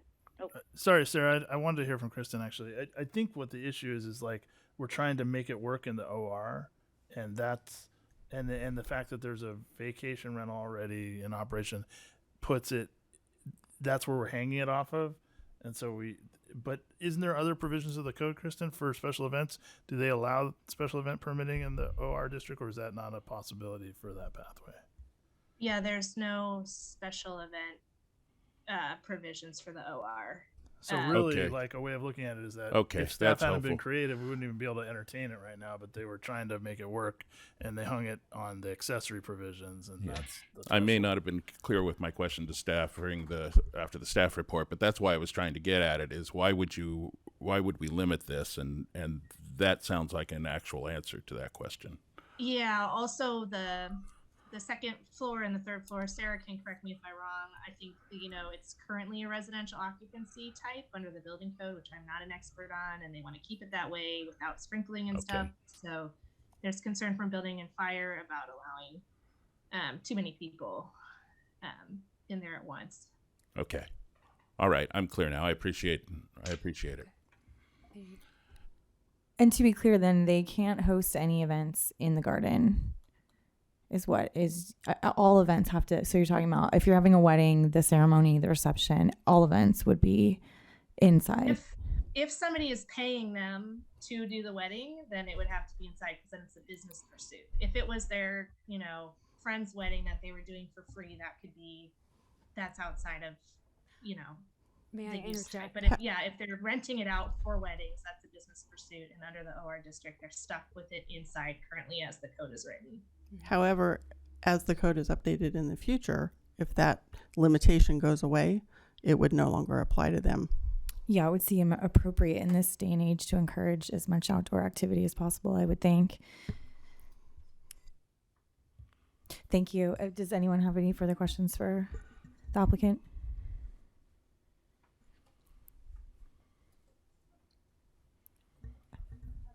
I just wanted to say one more thing. Ma'am, you'll have to come up to the microphone if you're going to speak. I think Just, what we yeah, you'll just have to get up there. There you go. I think Kristen and Sarah both can agree. We've been in cahoots for over a year now, trying to just make this package work. And as you guys probably have seen in the staff report, there's a lot of moving parts to this business plan. So when it came in, I think there was a little bit like, whoa, you want a school, you want a tea and tours, you want an inn, you want a restaurant, you want a store, and it seemed like it was a big, impact on the neighborhood. And I think over time, we've all come to recognize Jacqueline's plan is actually, it's a micro event kind of plan. It's not, nothing is big and loud and over the top. There are 4 bedrooms. So even the lodging component is pretty subdued. So I think in reference to, why would you limit yourself? Yeah, we would love to have a tour every day. We pretty much have a tour every day. I pretty much give a tour every day that I come to work outside when people come to me and say, well, tell me about this. Everybody's so curious and they want to know. We don't let, people in because for most importantly, we don't have the permitting to let anybody in. But I just want to speak to, we're just trying to keep it down, keep everybody happy, get this nice little project going in a neighborhood, frankly, that desperately needs it. And I know it's going to be great for that part of town if you guys can approve it. Okay. Thank you.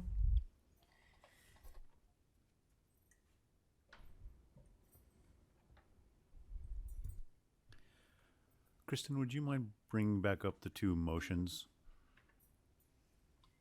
Yeah, sure.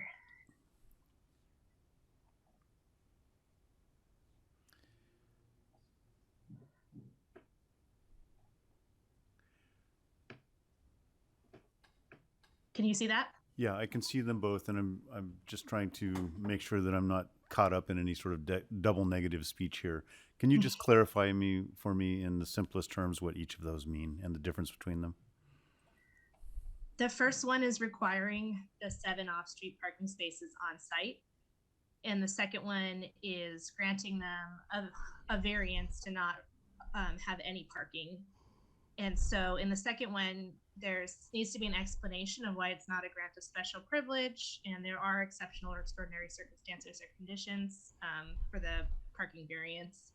And then you include finding alternative 2, which grants a variance, and do delete condition 2, which would require the off-street parking. Sorry, that was a lot of words. I understand it better now. Thank you.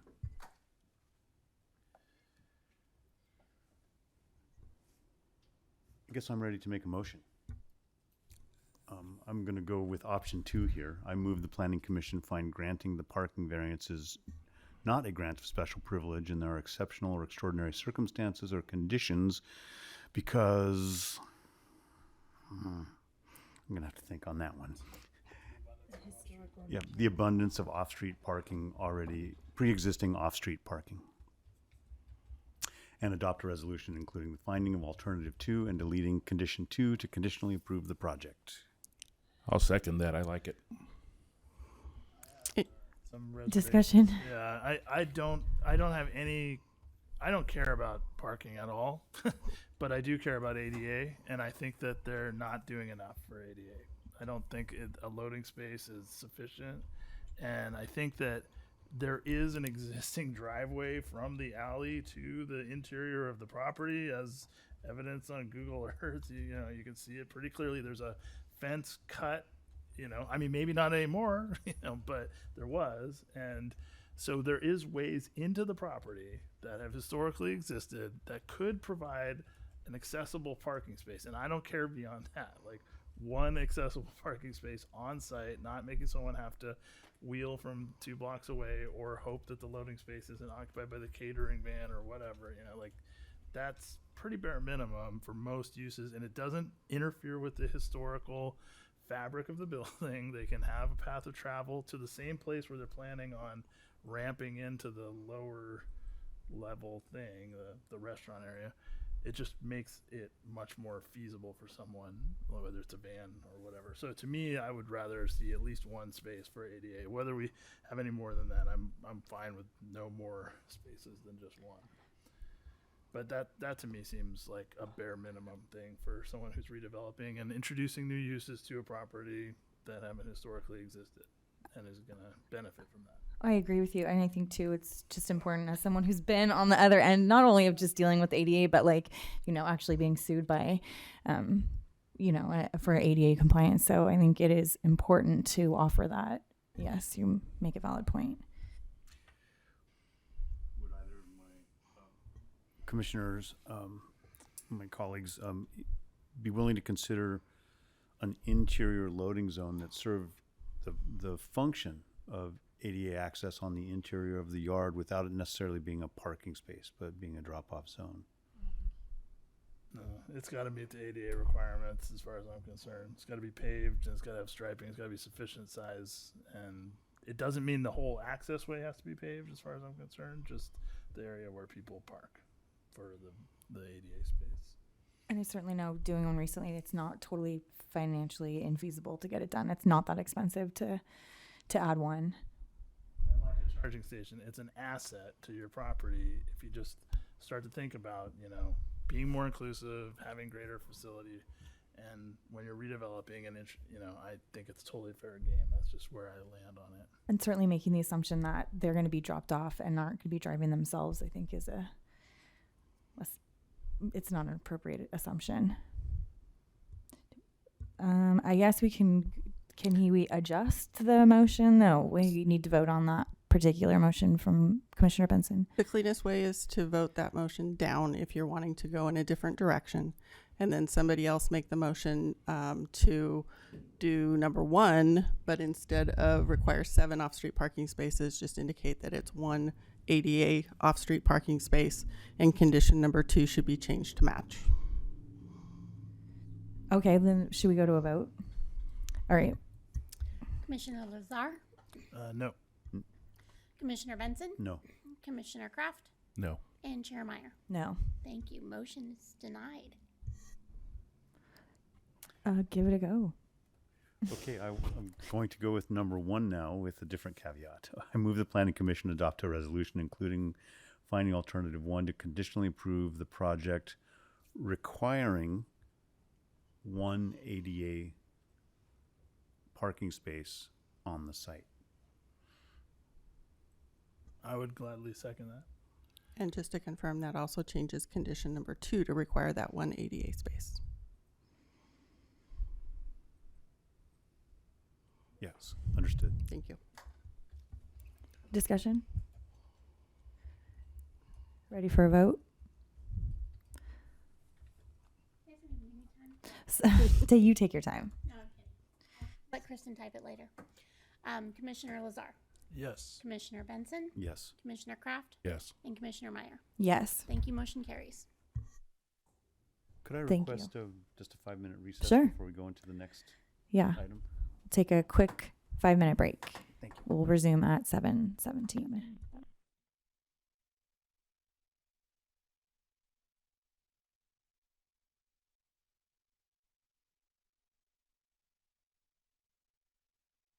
majority of our arena from non-site specific lots to site specific vacant and non-vacant lots.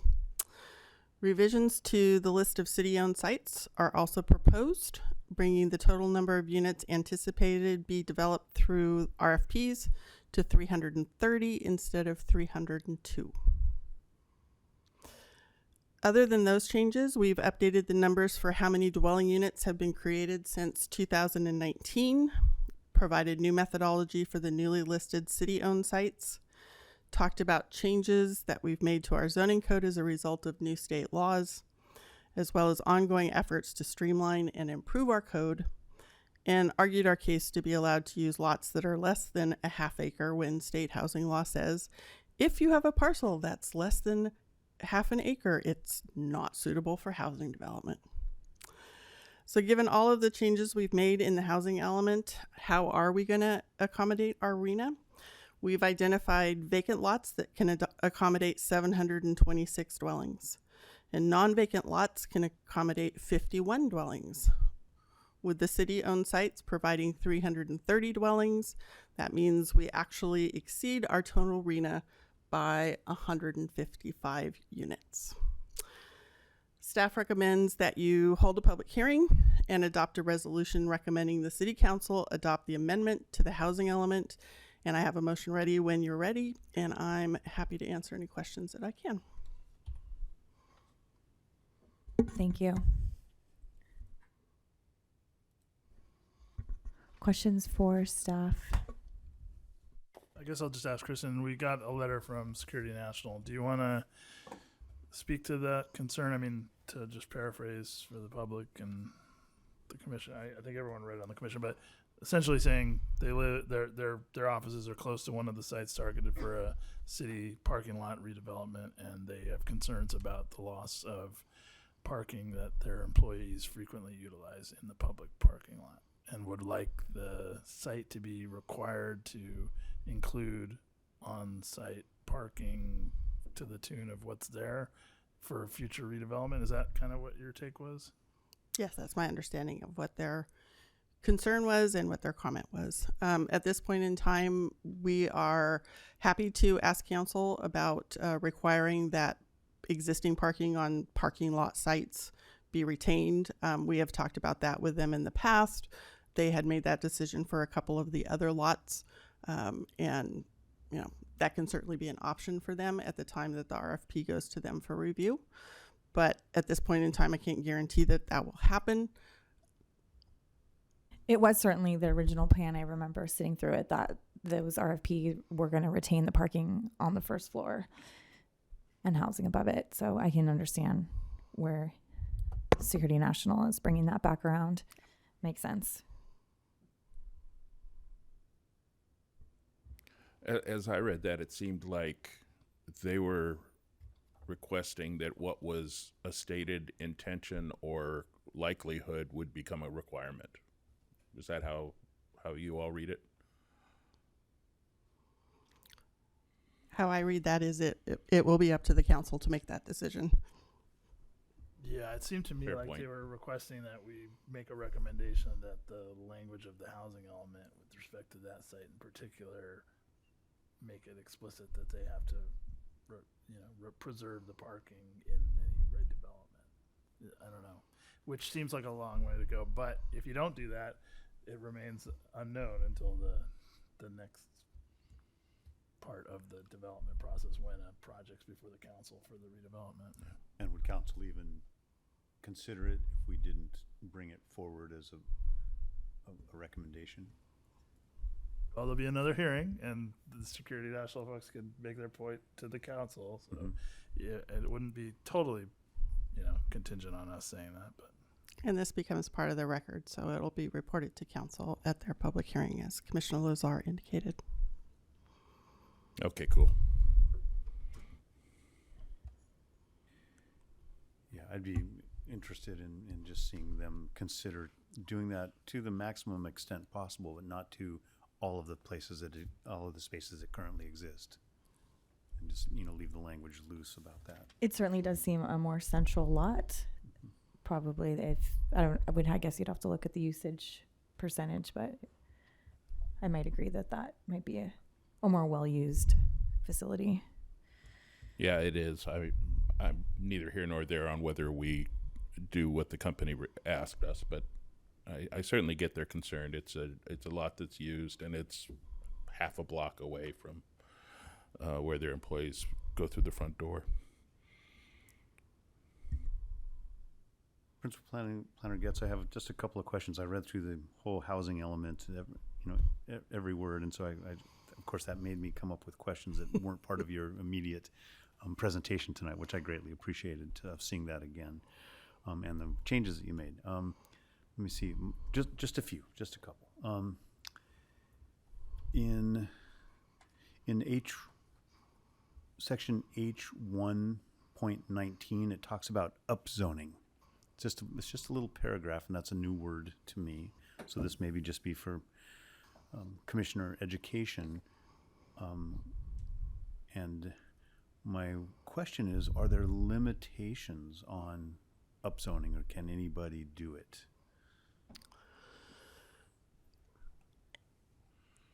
If somebody wants to upzone their property, it would be an amendment to the general plan, to the land use map, and also to probably the zoning map.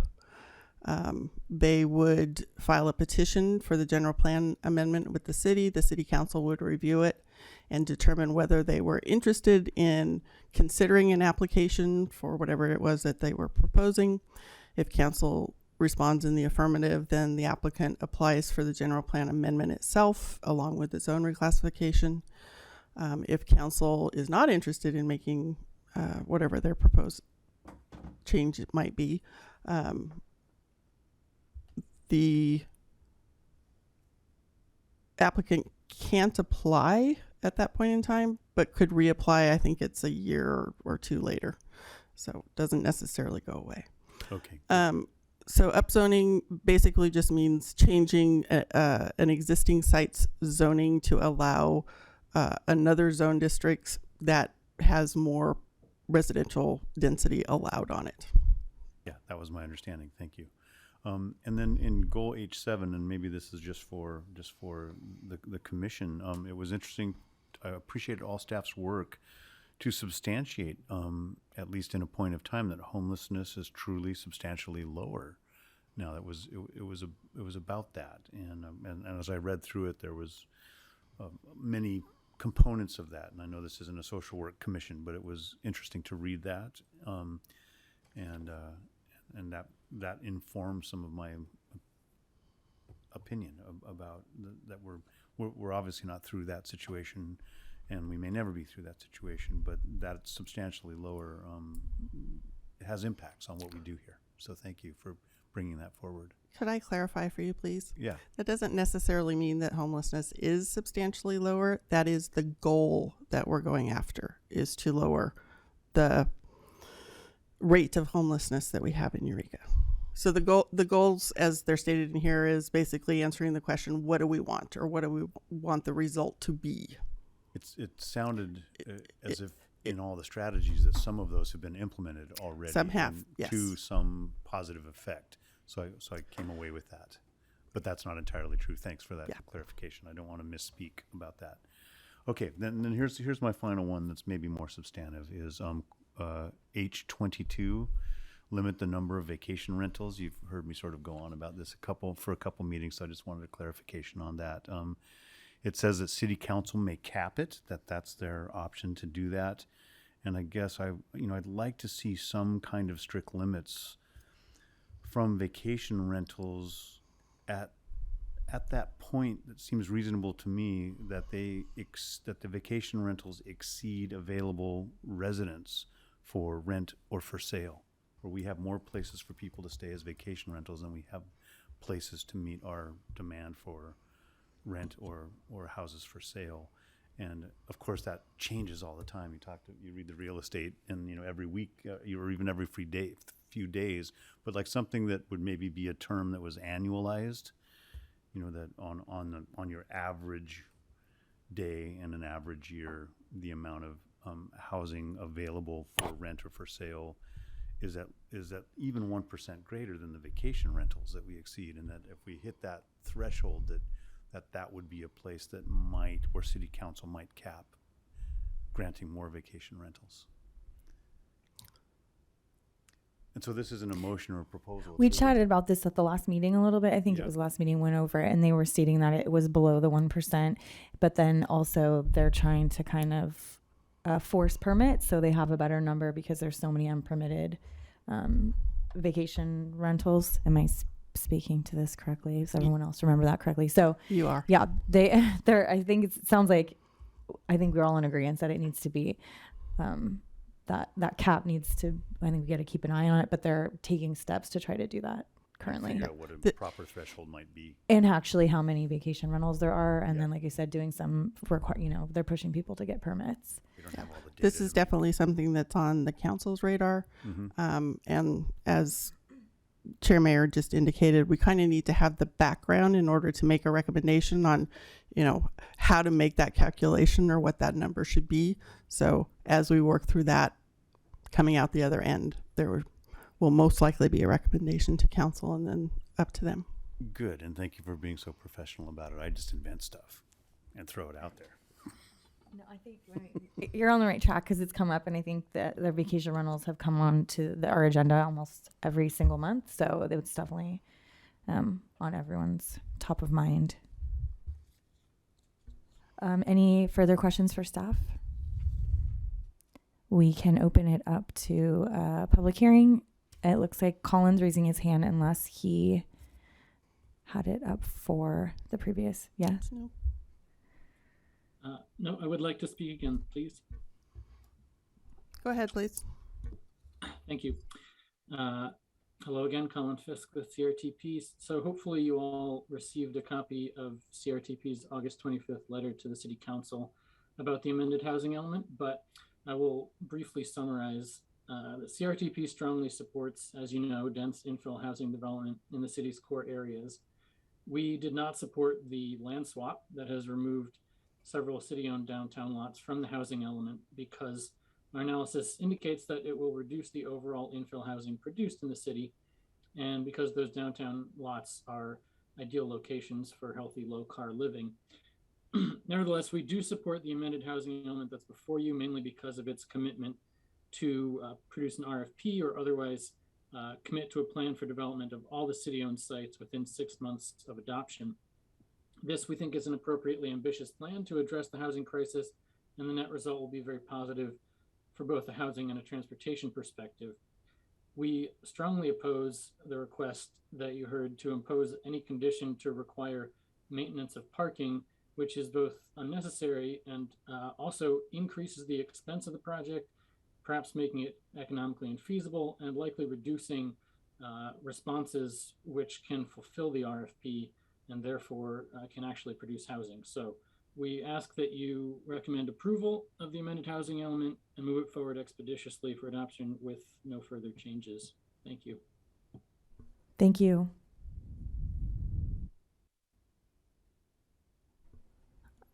That looks like the last of people who want to speak. We'll bring it back to the commission.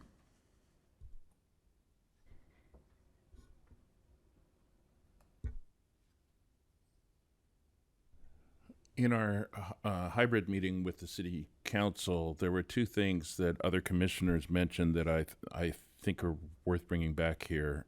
Commissioner Freitas was encouraging the inclusion of C to F visioning that had been done in previous years. And Commissioner Lazar, you had a thought about transportation, bicycle pedestrian access from that kind of Winco neighborhood across the 101. I thought both of those were good suggestions, and I just want to remind folks of those.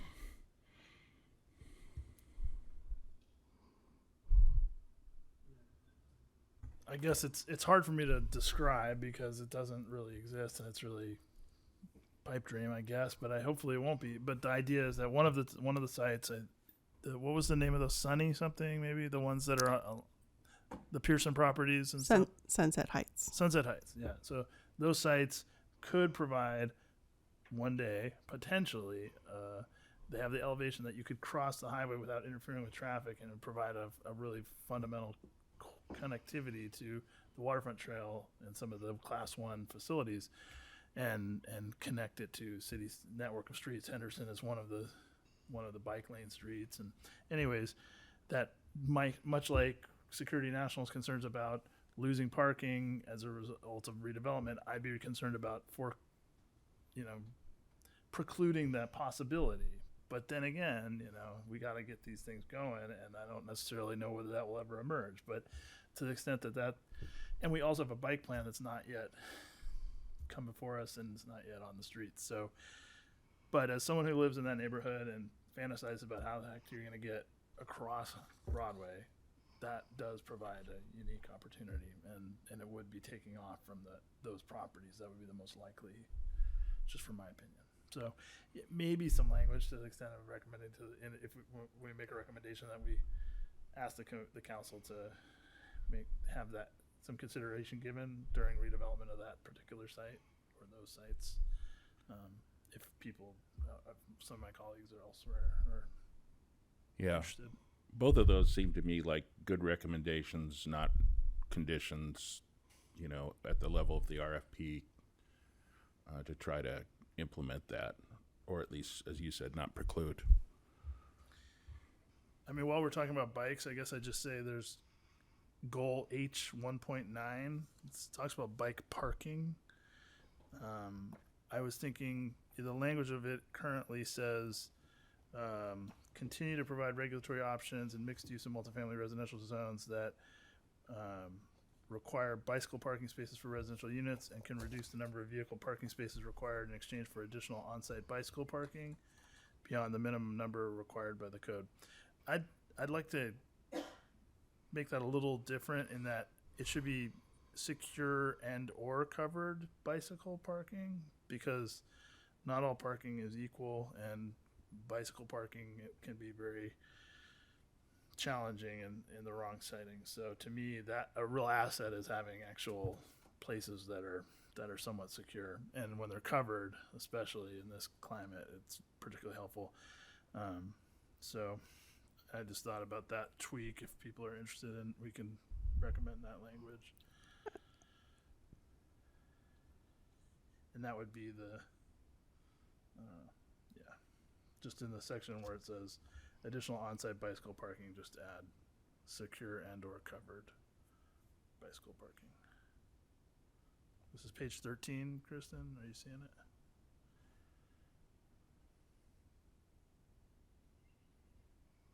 Got it. H 1.9.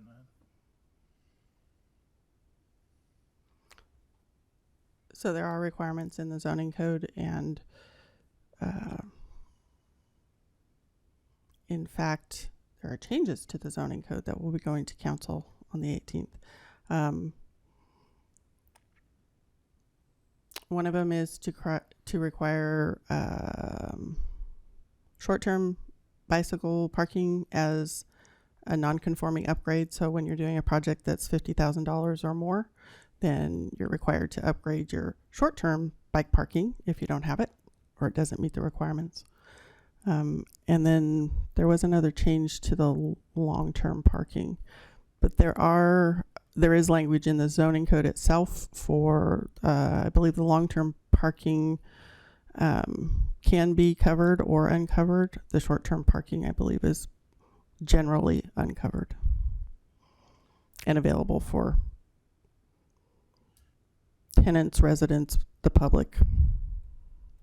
Seems like the context here is, though, we're saying we want to incentivize waiving vehicular parking in exchange for additional on-site bicycle parking. And I'm saying not just a metal thing you're going to lock up to, but maybe something a little more formidable. If you're going to waive, the vehicle parking, like make it an asset beyond just the lockable facility.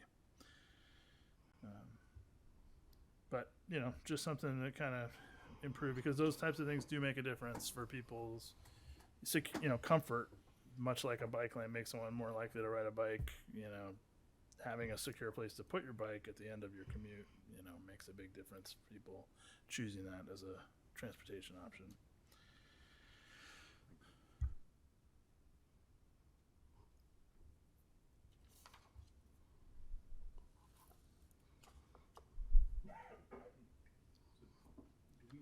Motion with these small little revisions, or do we just assume that you're hearing us and that we make the motion?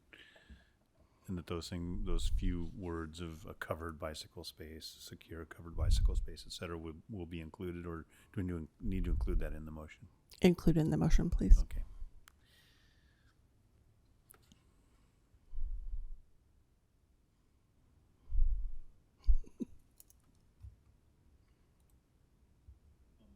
One other question, Principal Planner gets regarding these sunset sites and having building, crosswalks or overpasses, or just safe passage across Broadway. Is that something best dealt with in the housing element, or is that best dealt with in a transportation element, or where's the best place to bring that up in this process that we're going to be in for a while? I think in this particular process, it would be a recommendation that the RFP include a request that the developer look at the possibility of developing connectivity between Sunset Heights and the west side of Broadway and the trail. Thank you.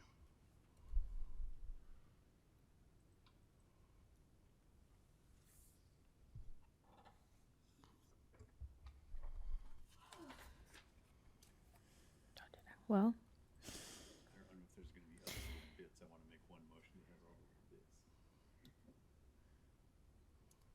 I have no more bits. it's good to be transparent. Commissioner Lazar? No, I'm fine. Yeah, I'm fine, and if you'd like to make a motion, that's fine, or I can as well. Go ahead. Okay, so I guess I'll tag it on to the end just so you know as you're tracking here. I move the Planning Commission adopt a resolution recommending the City Council to adopt an amendment to the 2019-2027 housing element with the following additional recommendations. That Commissioner Kraft, it was C to F, is that what it was? So that they consider the C to F planning effort that was already undertaken, as well as the Sunset Heights. Did I get that right?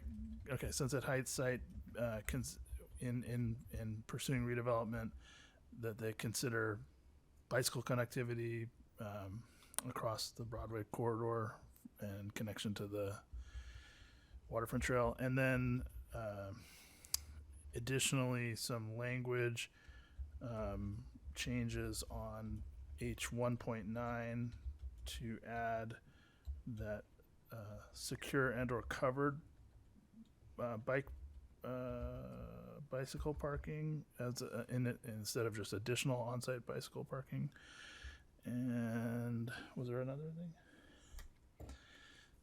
And just remind them that we need to get going on the vacation rental cap eventually. Okay.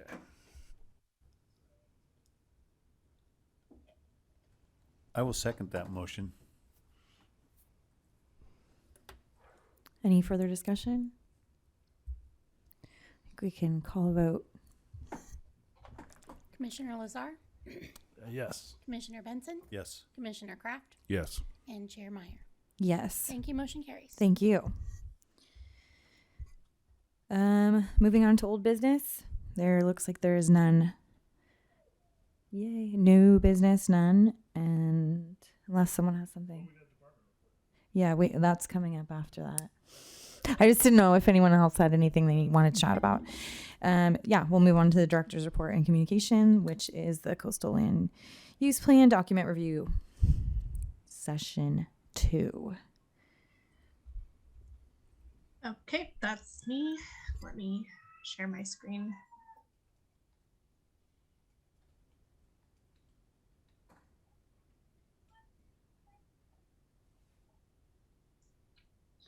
This is the second in a series of reports to the Planning Commission on the comprehensive update to the Coastal Land Use Plan.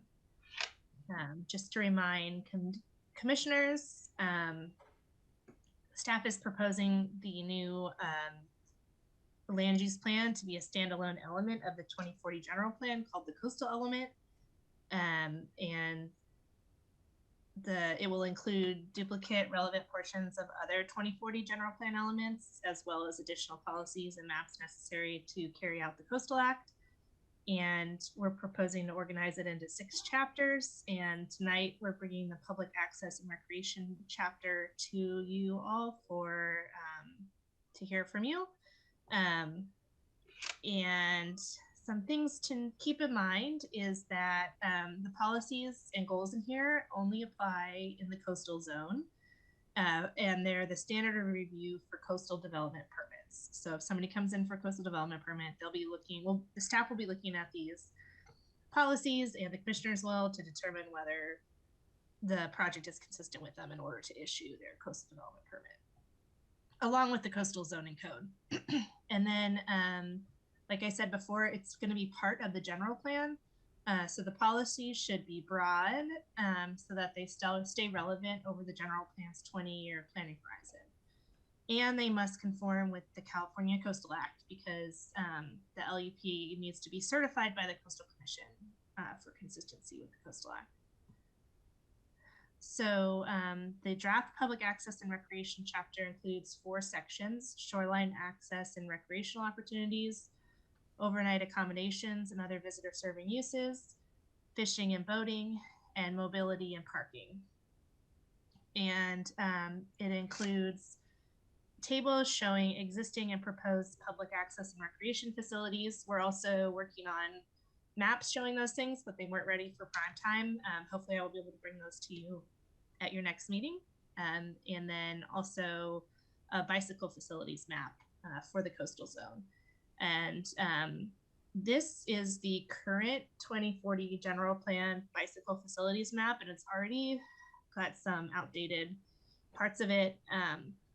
In the coastal element, we would just be showing the portion of this map that's in the coastal zone and updating it. So far, you know, with the waterfront Eureka specific plan, we've heard that people are interested in more bike connections from inland to the waterfront trail. And also in certain segments of certain streets in Old Town, potentially prioritizing bikes and pedestrians over cars. But be curious if there was any other planning commission thoughts on a bike facilities map for the coastal zone. And so I have all the policies here, and let's see, it's 7:45. I'll go through them, and please stop me if you have comments or you have comments on anything I've showed you so far. In the draft document, language from the 2040 general plan is shown in purple, language from the Coastal Act is shown in red, and language from the existing certified LUP from 1997 is shown in green. This follows the 2040 general plan, and that goals are written as statements of what we want to see. So for shoreline access and recreation, the goal is a coordinated, safe, inclusive, and continuous public access and recreation system throughout the city's coastal zone. The first policy starts with 30210 from the Coastal Act, maximize public access and recreational opportunities.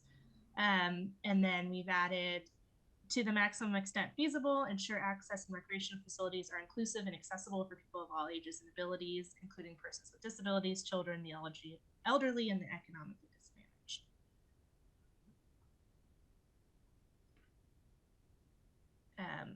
I can't see you guys, so if there's any comments, please just speak up.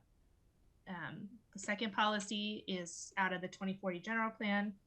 Maintain and improve physical linkages from the community to the shoreline by creating preserving view corridors, enhancing trail and roadway connections, and providing signage and other wayfinding cues. And then there's another wayfinding Policy, provide and maintain conspicuously located, user-friendly wayfinding signage. And then the next policy is focused on development.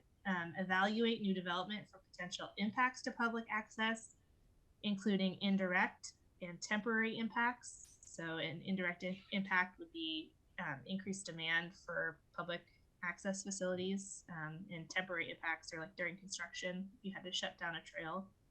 And minimize and fully mitigate adverse impacts. Where on-site mitigation is not feasible or appropriate, require provision of off-site or in lieu mitigation, such as paying into a fund for coastal access improvements. And in the glossary, there's definition of feasible, which is right out of the Coastal Act, and a definition of appropriate that seemed appropriate. Next one is specifically for development between the first public road and the sea. Require new development projects between the first public road and the sea to provide public access from the nearest public roadway to the mean high tide line and along the shoreline. And then this language is all from the Coastal Act about when you don't need to provide public access.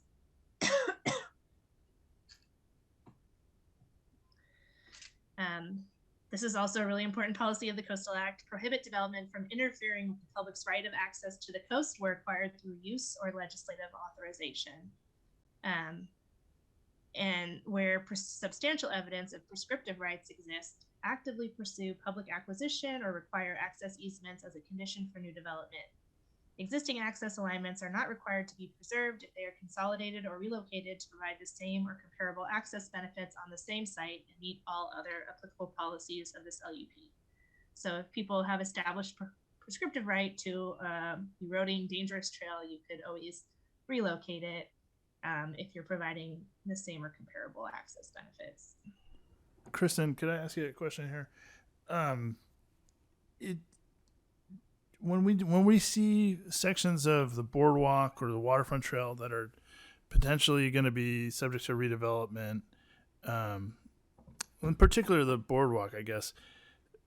So one of the sites that we just recommended with the housing element changes is the parking lot between the foot of C and the foot of F.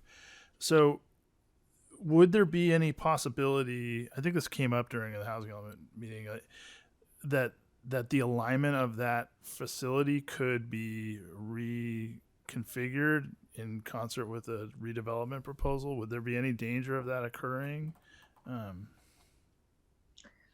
The alignment of the boardwalk? Yeah. Would they be, we're going to put, people and put them around the backside of the housing units, instead of the front side that lies between the bay, or would that be somewhat cast in stone at this point, that the right of way and easements are secure and the improvements are in place, and that would always be there and be prioritized above the new development? Yeah, that's critical lateral access. I can't see it ever being allowed to go away, the boardwalk. Okay. Is that what you're asking? That is a better, more precise way of saying what I just said. That sounds like something I should have been able to know. But yes, okay, thanks for confirming that. Because I wondered whether we needed to put any language in here to say, existing access routes will be preserved to the maximum extent feasible from, and they come in different forms. That's a very highly improved, perfected easement. But in cases where they're not so improved, but maybe have not just this prescriptive basis, but maybe some limited improvements, that might be nice to kind of keep that as a priority. But I don't know if it's necessary. That's why I was asking. I've seen policies like that in other LUPs where they specifically say we're not going to remove any existing coastal access. And I don't think it's necessary because there's the policy maximize public access. And so there's a way to deny a project that would block access, but it allows us, not having it, I think allows us to have some flexibility in the future if there was some need to close public access for some reason. Okay, thanks for talking through that. Site design and maintain public access ways to minimize adverse impacts to environmentally sensitive habitat areas, agriculture, coastal dependent industrial uses, and the surrounding community. And then this language is from our current LCP about giving special attention in design and construction of access ways to minimize maintenance requirements given the North Coast climate and to minimize the possibility of vandalism. Where public access ways or vista points are located near ESHA, provide attractive barriers and or signage to discourage disturbance of natural areas. And then there's a really long policy about the California Coastal Trail, which in Eureka is called different things, but we're going with Eureka Waterfront Trail. Collaborate with these agencies, landowners, and nonprofit organizations and others to complete, maintain, and enhance the California Coastal Trail through Eureka to provide a continuous, non-motorized public trail as close to the coast as possible, including connections to the shoreline, which are called vertical access, at appropriate intervals. Work with these organizations and agencies to construct the Humboldt Bay Trail South project to close that loop in the path to Arcata down the 101 freeway. Construct the coastal portion of the Beta Zoo Trail to provide access to Second Slough and connect the trail to Myrtle Avenue. Add inland extensions and connect with contiguous trail links in adjacent unincorporated Humboldt County. Locate and design new bicycle and pedestrian facilities and transit stops to maximize access and connection to the coastal trail. Install and maintain conspicuous signage identifying access to the coastal trail.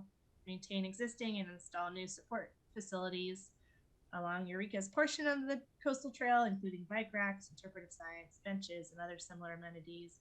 And improve existing trail segments and facilities to address coastal hazard, environmental, and public safety concerns. And retrofit or relocate segments as necessary to adapt to sea level rise. And the coastal hazard chapter, I am anticipating will have more information on adapting the trail to sea level rise. Public access support facilities, provide and maintain facilities to support public access to the shoreline, including parking areas, restrooms, picnic tables, etc. Distribute coastal access support facilities throughout the coastal zone where appropriate and feasible to avoid adverse impacts resulting from overcrowding or overuse in any single area. That's from the Coastal Act. And then this policy came up today in one of our hearings that's in our current LCP, provide off-street parking in the waterfront area. However, do not locate off-street parking immediately adjacent to the shoreline unless there is no feasible alternative.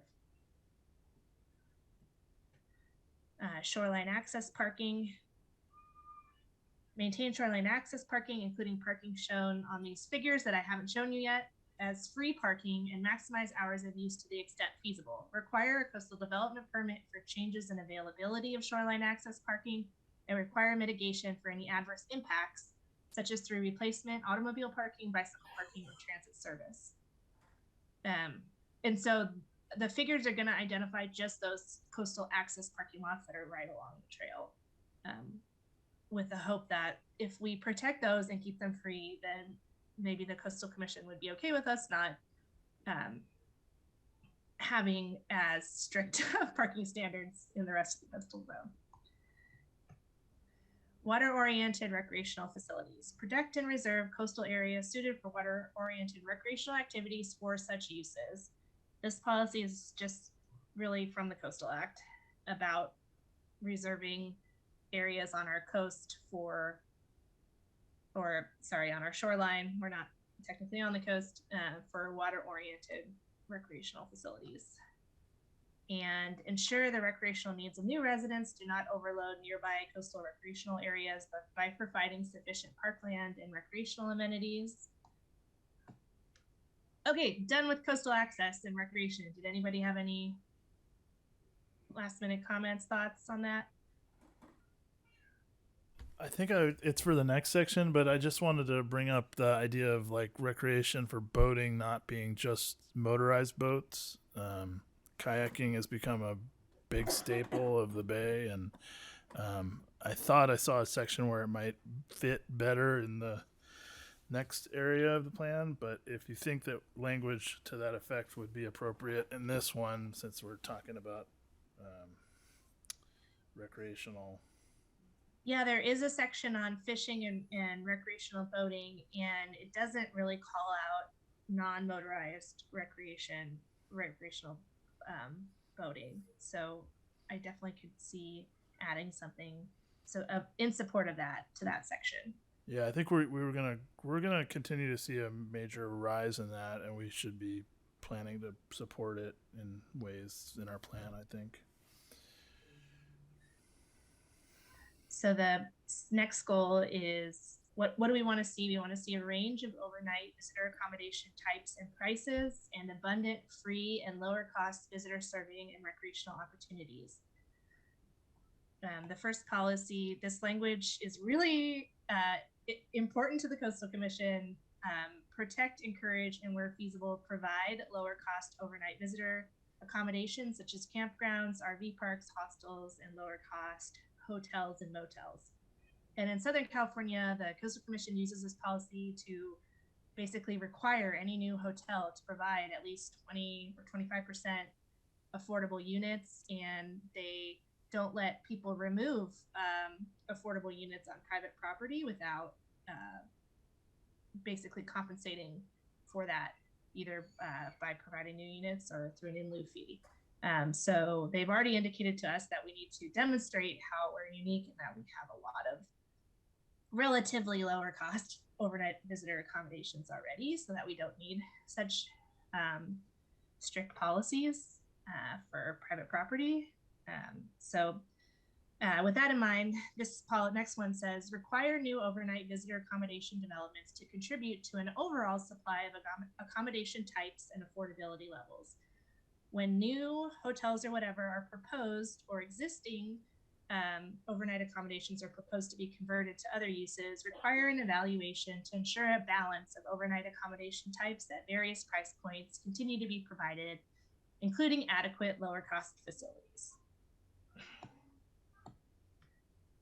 Day use amenities. Encourage new overnight visitor accommodation developments to incorporate day use recreational and visitor serving facilities and amenities that may be used by the general public at no or relatively low cost, such as public plazas and spaces, restaurants, retail shops, gardens, viewing areas, Wi-Fi, and bicycle parking facilities.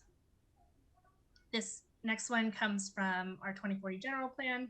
Attract and facilitate the development of a regionally significant hotel on the waterfront. Coastal Commission staff asked us to add, consistent with all applicable LCP policies, to draw new visitors to businesses in the coastal core area and throughout the city. And the coastal core area is the commercial bayfront, Old Town, and Library District. The Library District is currently the OR zone district where the Pink Lady is. Vacation rentals. Encourage and support vacation rentals in residential and mixed-use districts as a form of lower-cost overnight accommodations while balancing the market for vacation rentals with the need for housing.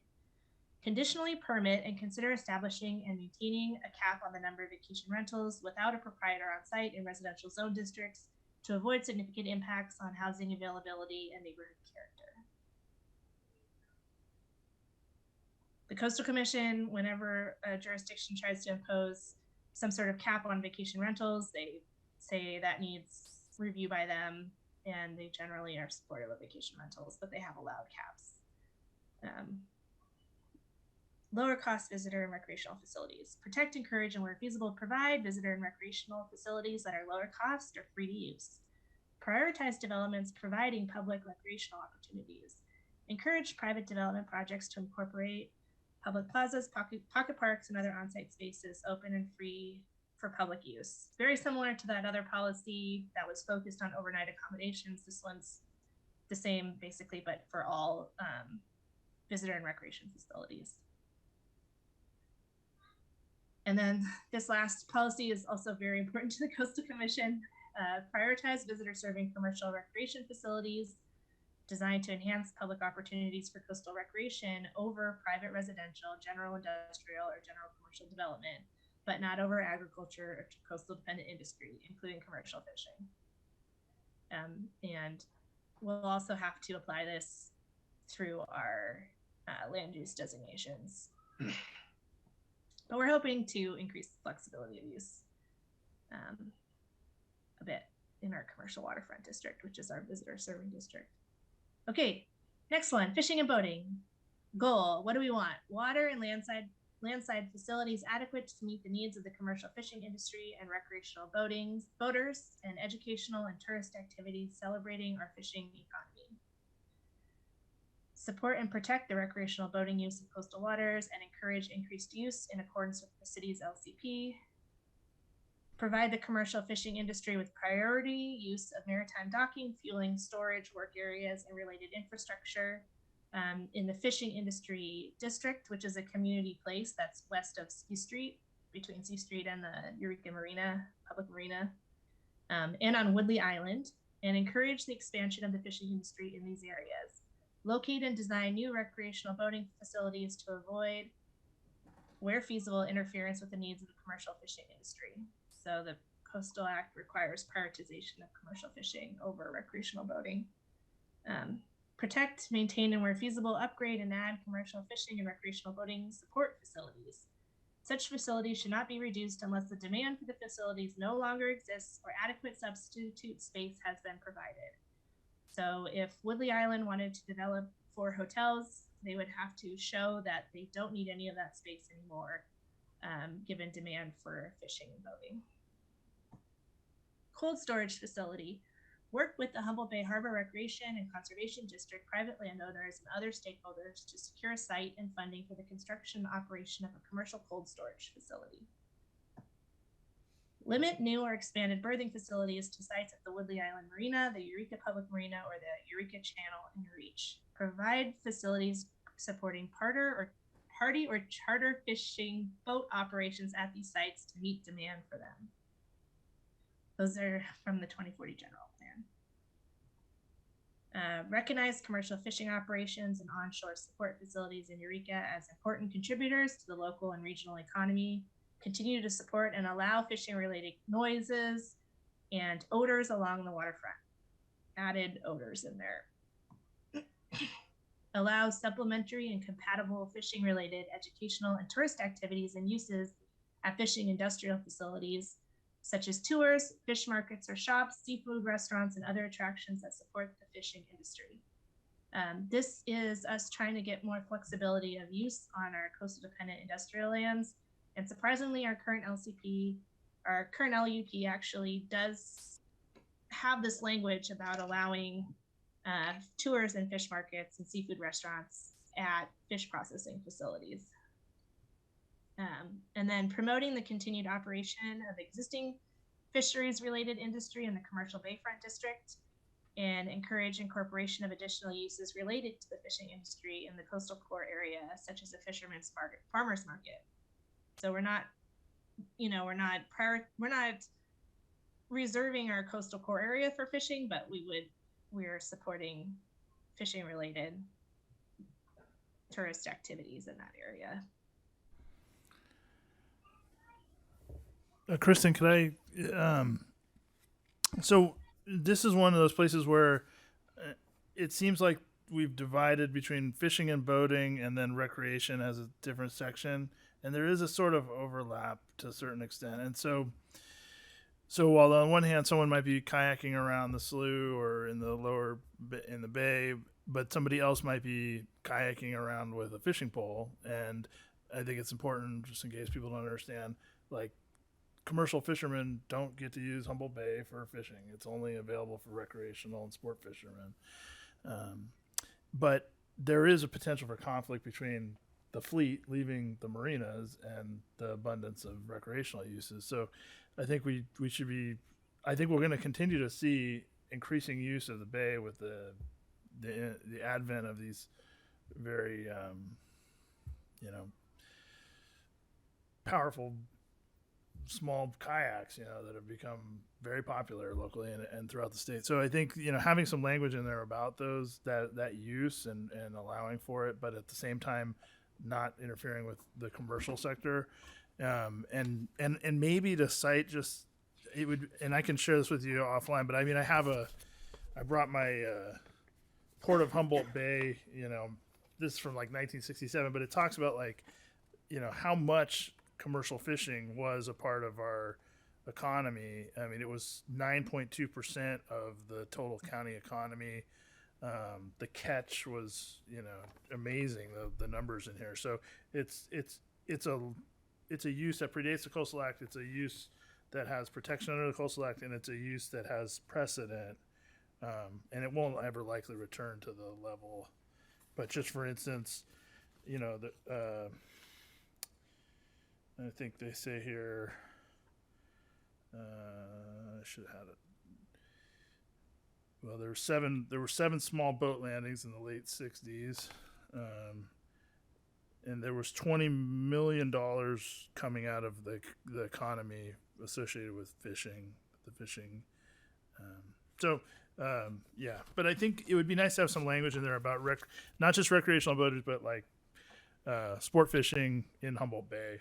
And what I see, there are some launch facilities, but they're oftentimes the launch facilities that are for motorized boats, and there's kind of a little bit of friction there, especially like on a busy, if it's the big start of crab season or the end of salmon season or something. So having companion ramp facilities for that type of use, whether they be sport fisher people or just recreational boaters, I think would be something to prioritize.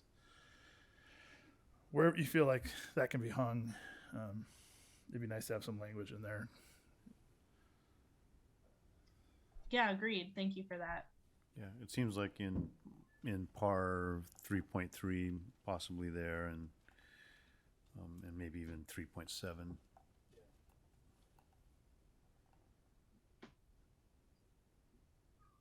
Okay, I'm gonna move on to the last section. Sorry, I found the language.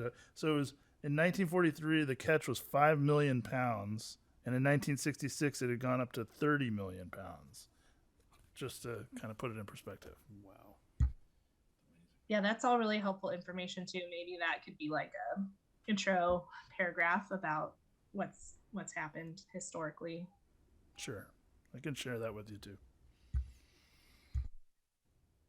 Okay.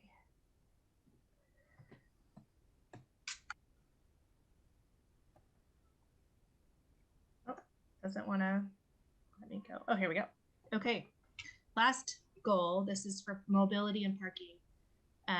And just to give some background for this section, we're really trying to queue up Coastal Commission approval of our inland zoning code parking regulations or some form of that.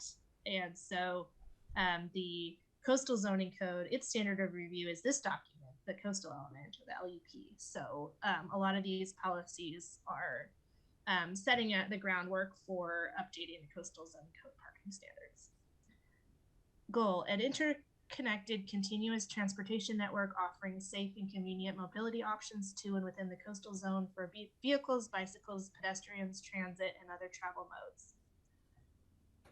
Encourage access to and among coastal destinations by alternative means of transportation, such as by bus, shuttle service, electric vehicle, scooter, bicycle share, ride share, carpool, foot, bicycle, or watercraft. Probably forgot something. Rollerblades, I don't know.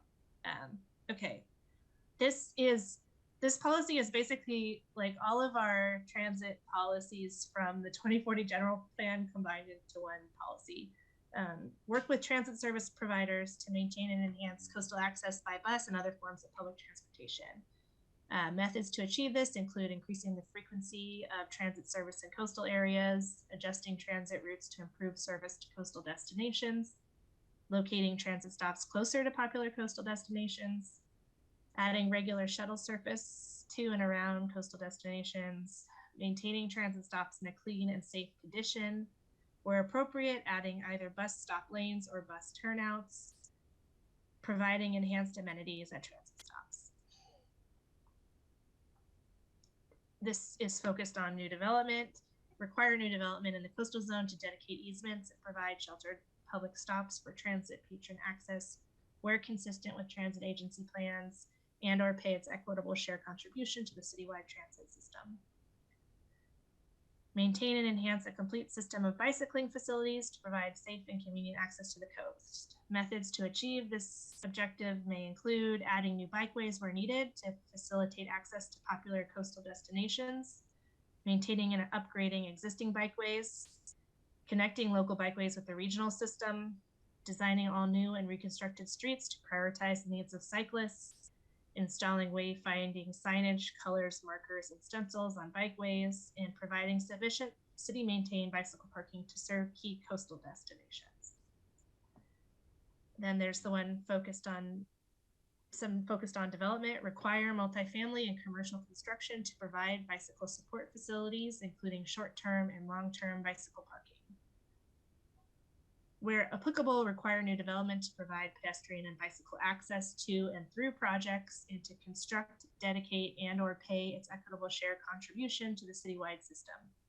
So for instance, in the inland zoning code, if somebody's building a parking lot, they have to add a pedestrian access lane through the parking lot for people. Infill sidewalk gaps. Require new development to provide sidewalks along project frontages to infill sidewalk gaps in the coastal zone. Slowing traffic. This is employ a range of measures to reduce speeds and calm traffic. And then there's examples. And then there's a policies focused on the 101. Incorporate pedestrian and bicycle safety and connectivity improvements into highway projects where feasible to provide safe, comfortable, and convenient access, connectivity, and loadability for all users in a way that balances the roles of US 101 as an interregional highway and Main Street for residents and visitors of Eureka. And I borrowed some of that language from the Caltrans project for Broadway that they're working on to make it safer. And interesting enough, Caltrans doesn't need many permits from the city, but they do need coastal development permits from the city. Kristen, this is Craig. I just have a question on 4.9. Part of my understanding of the waterfront trail and the Hikshari, all that is partly to get people off of 101 because we don't consider it to be a safe place to bicycle. Giving them an alternative, and I understand that it's both. It's not either or, but it seems like we have a history here on 101 and bicycles that we're trying to get people off of it. So I don't know, I guess I'm just lifting that up to the commission of whether we, in fact, I guess this is not in any disagreement with that. It's trying to increase bicycle safety and connectivity, but I wonder if it's, connectivity to a safer biking trail. I just wonder how, whether this language is exactly what we want.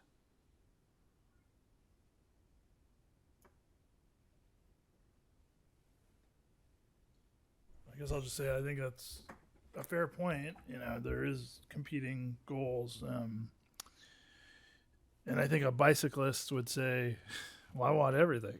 I want a class 1 trail, and I want to be able to get on city streets when I need to, and I want to be able to walk if I want to, and that'd be nice, but, we often don't get to have everything.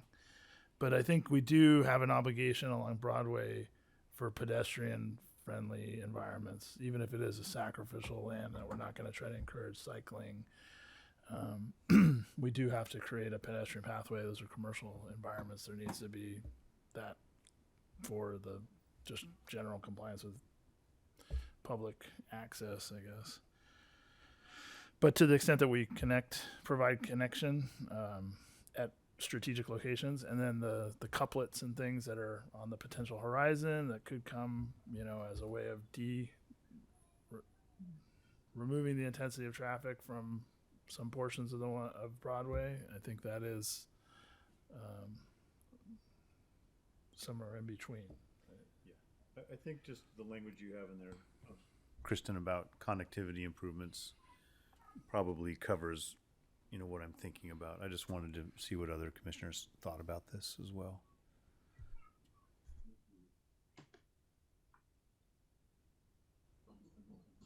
Okay.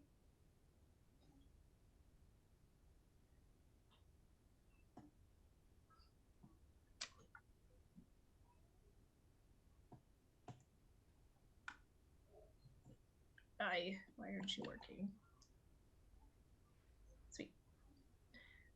Okay, the rest of these policies are pretty much about parking.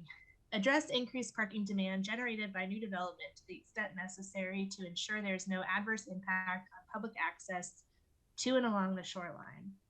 Allow context-based flexibility in parking requirements such as parking waivers and reductions for proximity to transit facilities, provision of alternative transportation amenities or incentive programs beyond current code requirements, or for uses with lower parking demand, such as affordable and senior housing projects. Support coordinated tandem and shared parking facilities and other Park One strategies, allowing users to park in one location and visit multiple destinations.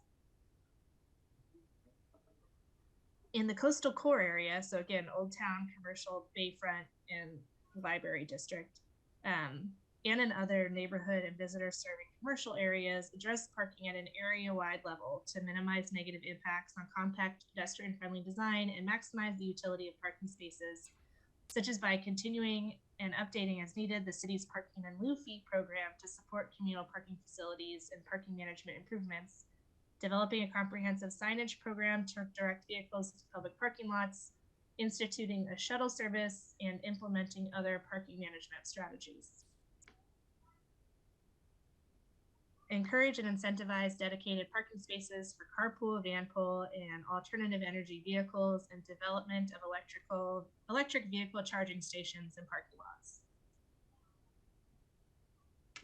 Require new development to minimize driveway curb cuts to protect on-street parking spaces and pedestrian comfort. Close existing curb cuts where feasible. Ensure on-site parking requirements in the coastal core area do not result in development that diminishes the historic character and pedestrian-friendly qualities that help make the area a popular visitor destination. Support adaptive reuse of existing buildings by allowing development sites to change uses without requiring more parking than can be adequately provided on site, to the extent there is no adverse impact on public access to the coast. Currently, in our coastal zoning code, the parking requirements can make it hard for somebody to reuse a site. Discourage placement of parking lots along major commercial streets, high pedestrian use street frontages, and corners in the interest of maintaining continuous building frontages and improving walkability. Oh, that's it.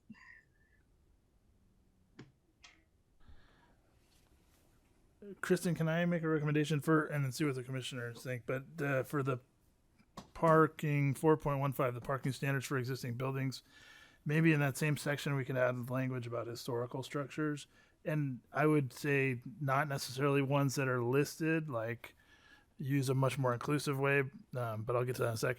But that historical structures consider waiving parking requirements, you know, like we did earlier today, tonight, entirely, where in concert with investments in adaptive reuse of historical buildings. And by historical, I guess to clarify, listed or eligible for listing, or determined eligible, so that it could be at the project stage. Yeah, the only thing that concerns me with that is that any building over 50 years old is potentially eligible. So I'd have to make sure. Yeah, maybe determined eligible by staff or something like that, or or determined eligible by the. And don't forget that there's a whole lot of buildings that are in the Old Town Historic District that's a district. Right. There's buildings that are contributing structures, but there are buildings that are within districts that are not formally, as we saw with the Pink Lady, are not a historical structure, technically speaking. But yeah, something that just essentially gives them a little bit more. So I think they're a special class of existing building, and we want to, as we saw tonight, be as easy as we can. That makes sense to me.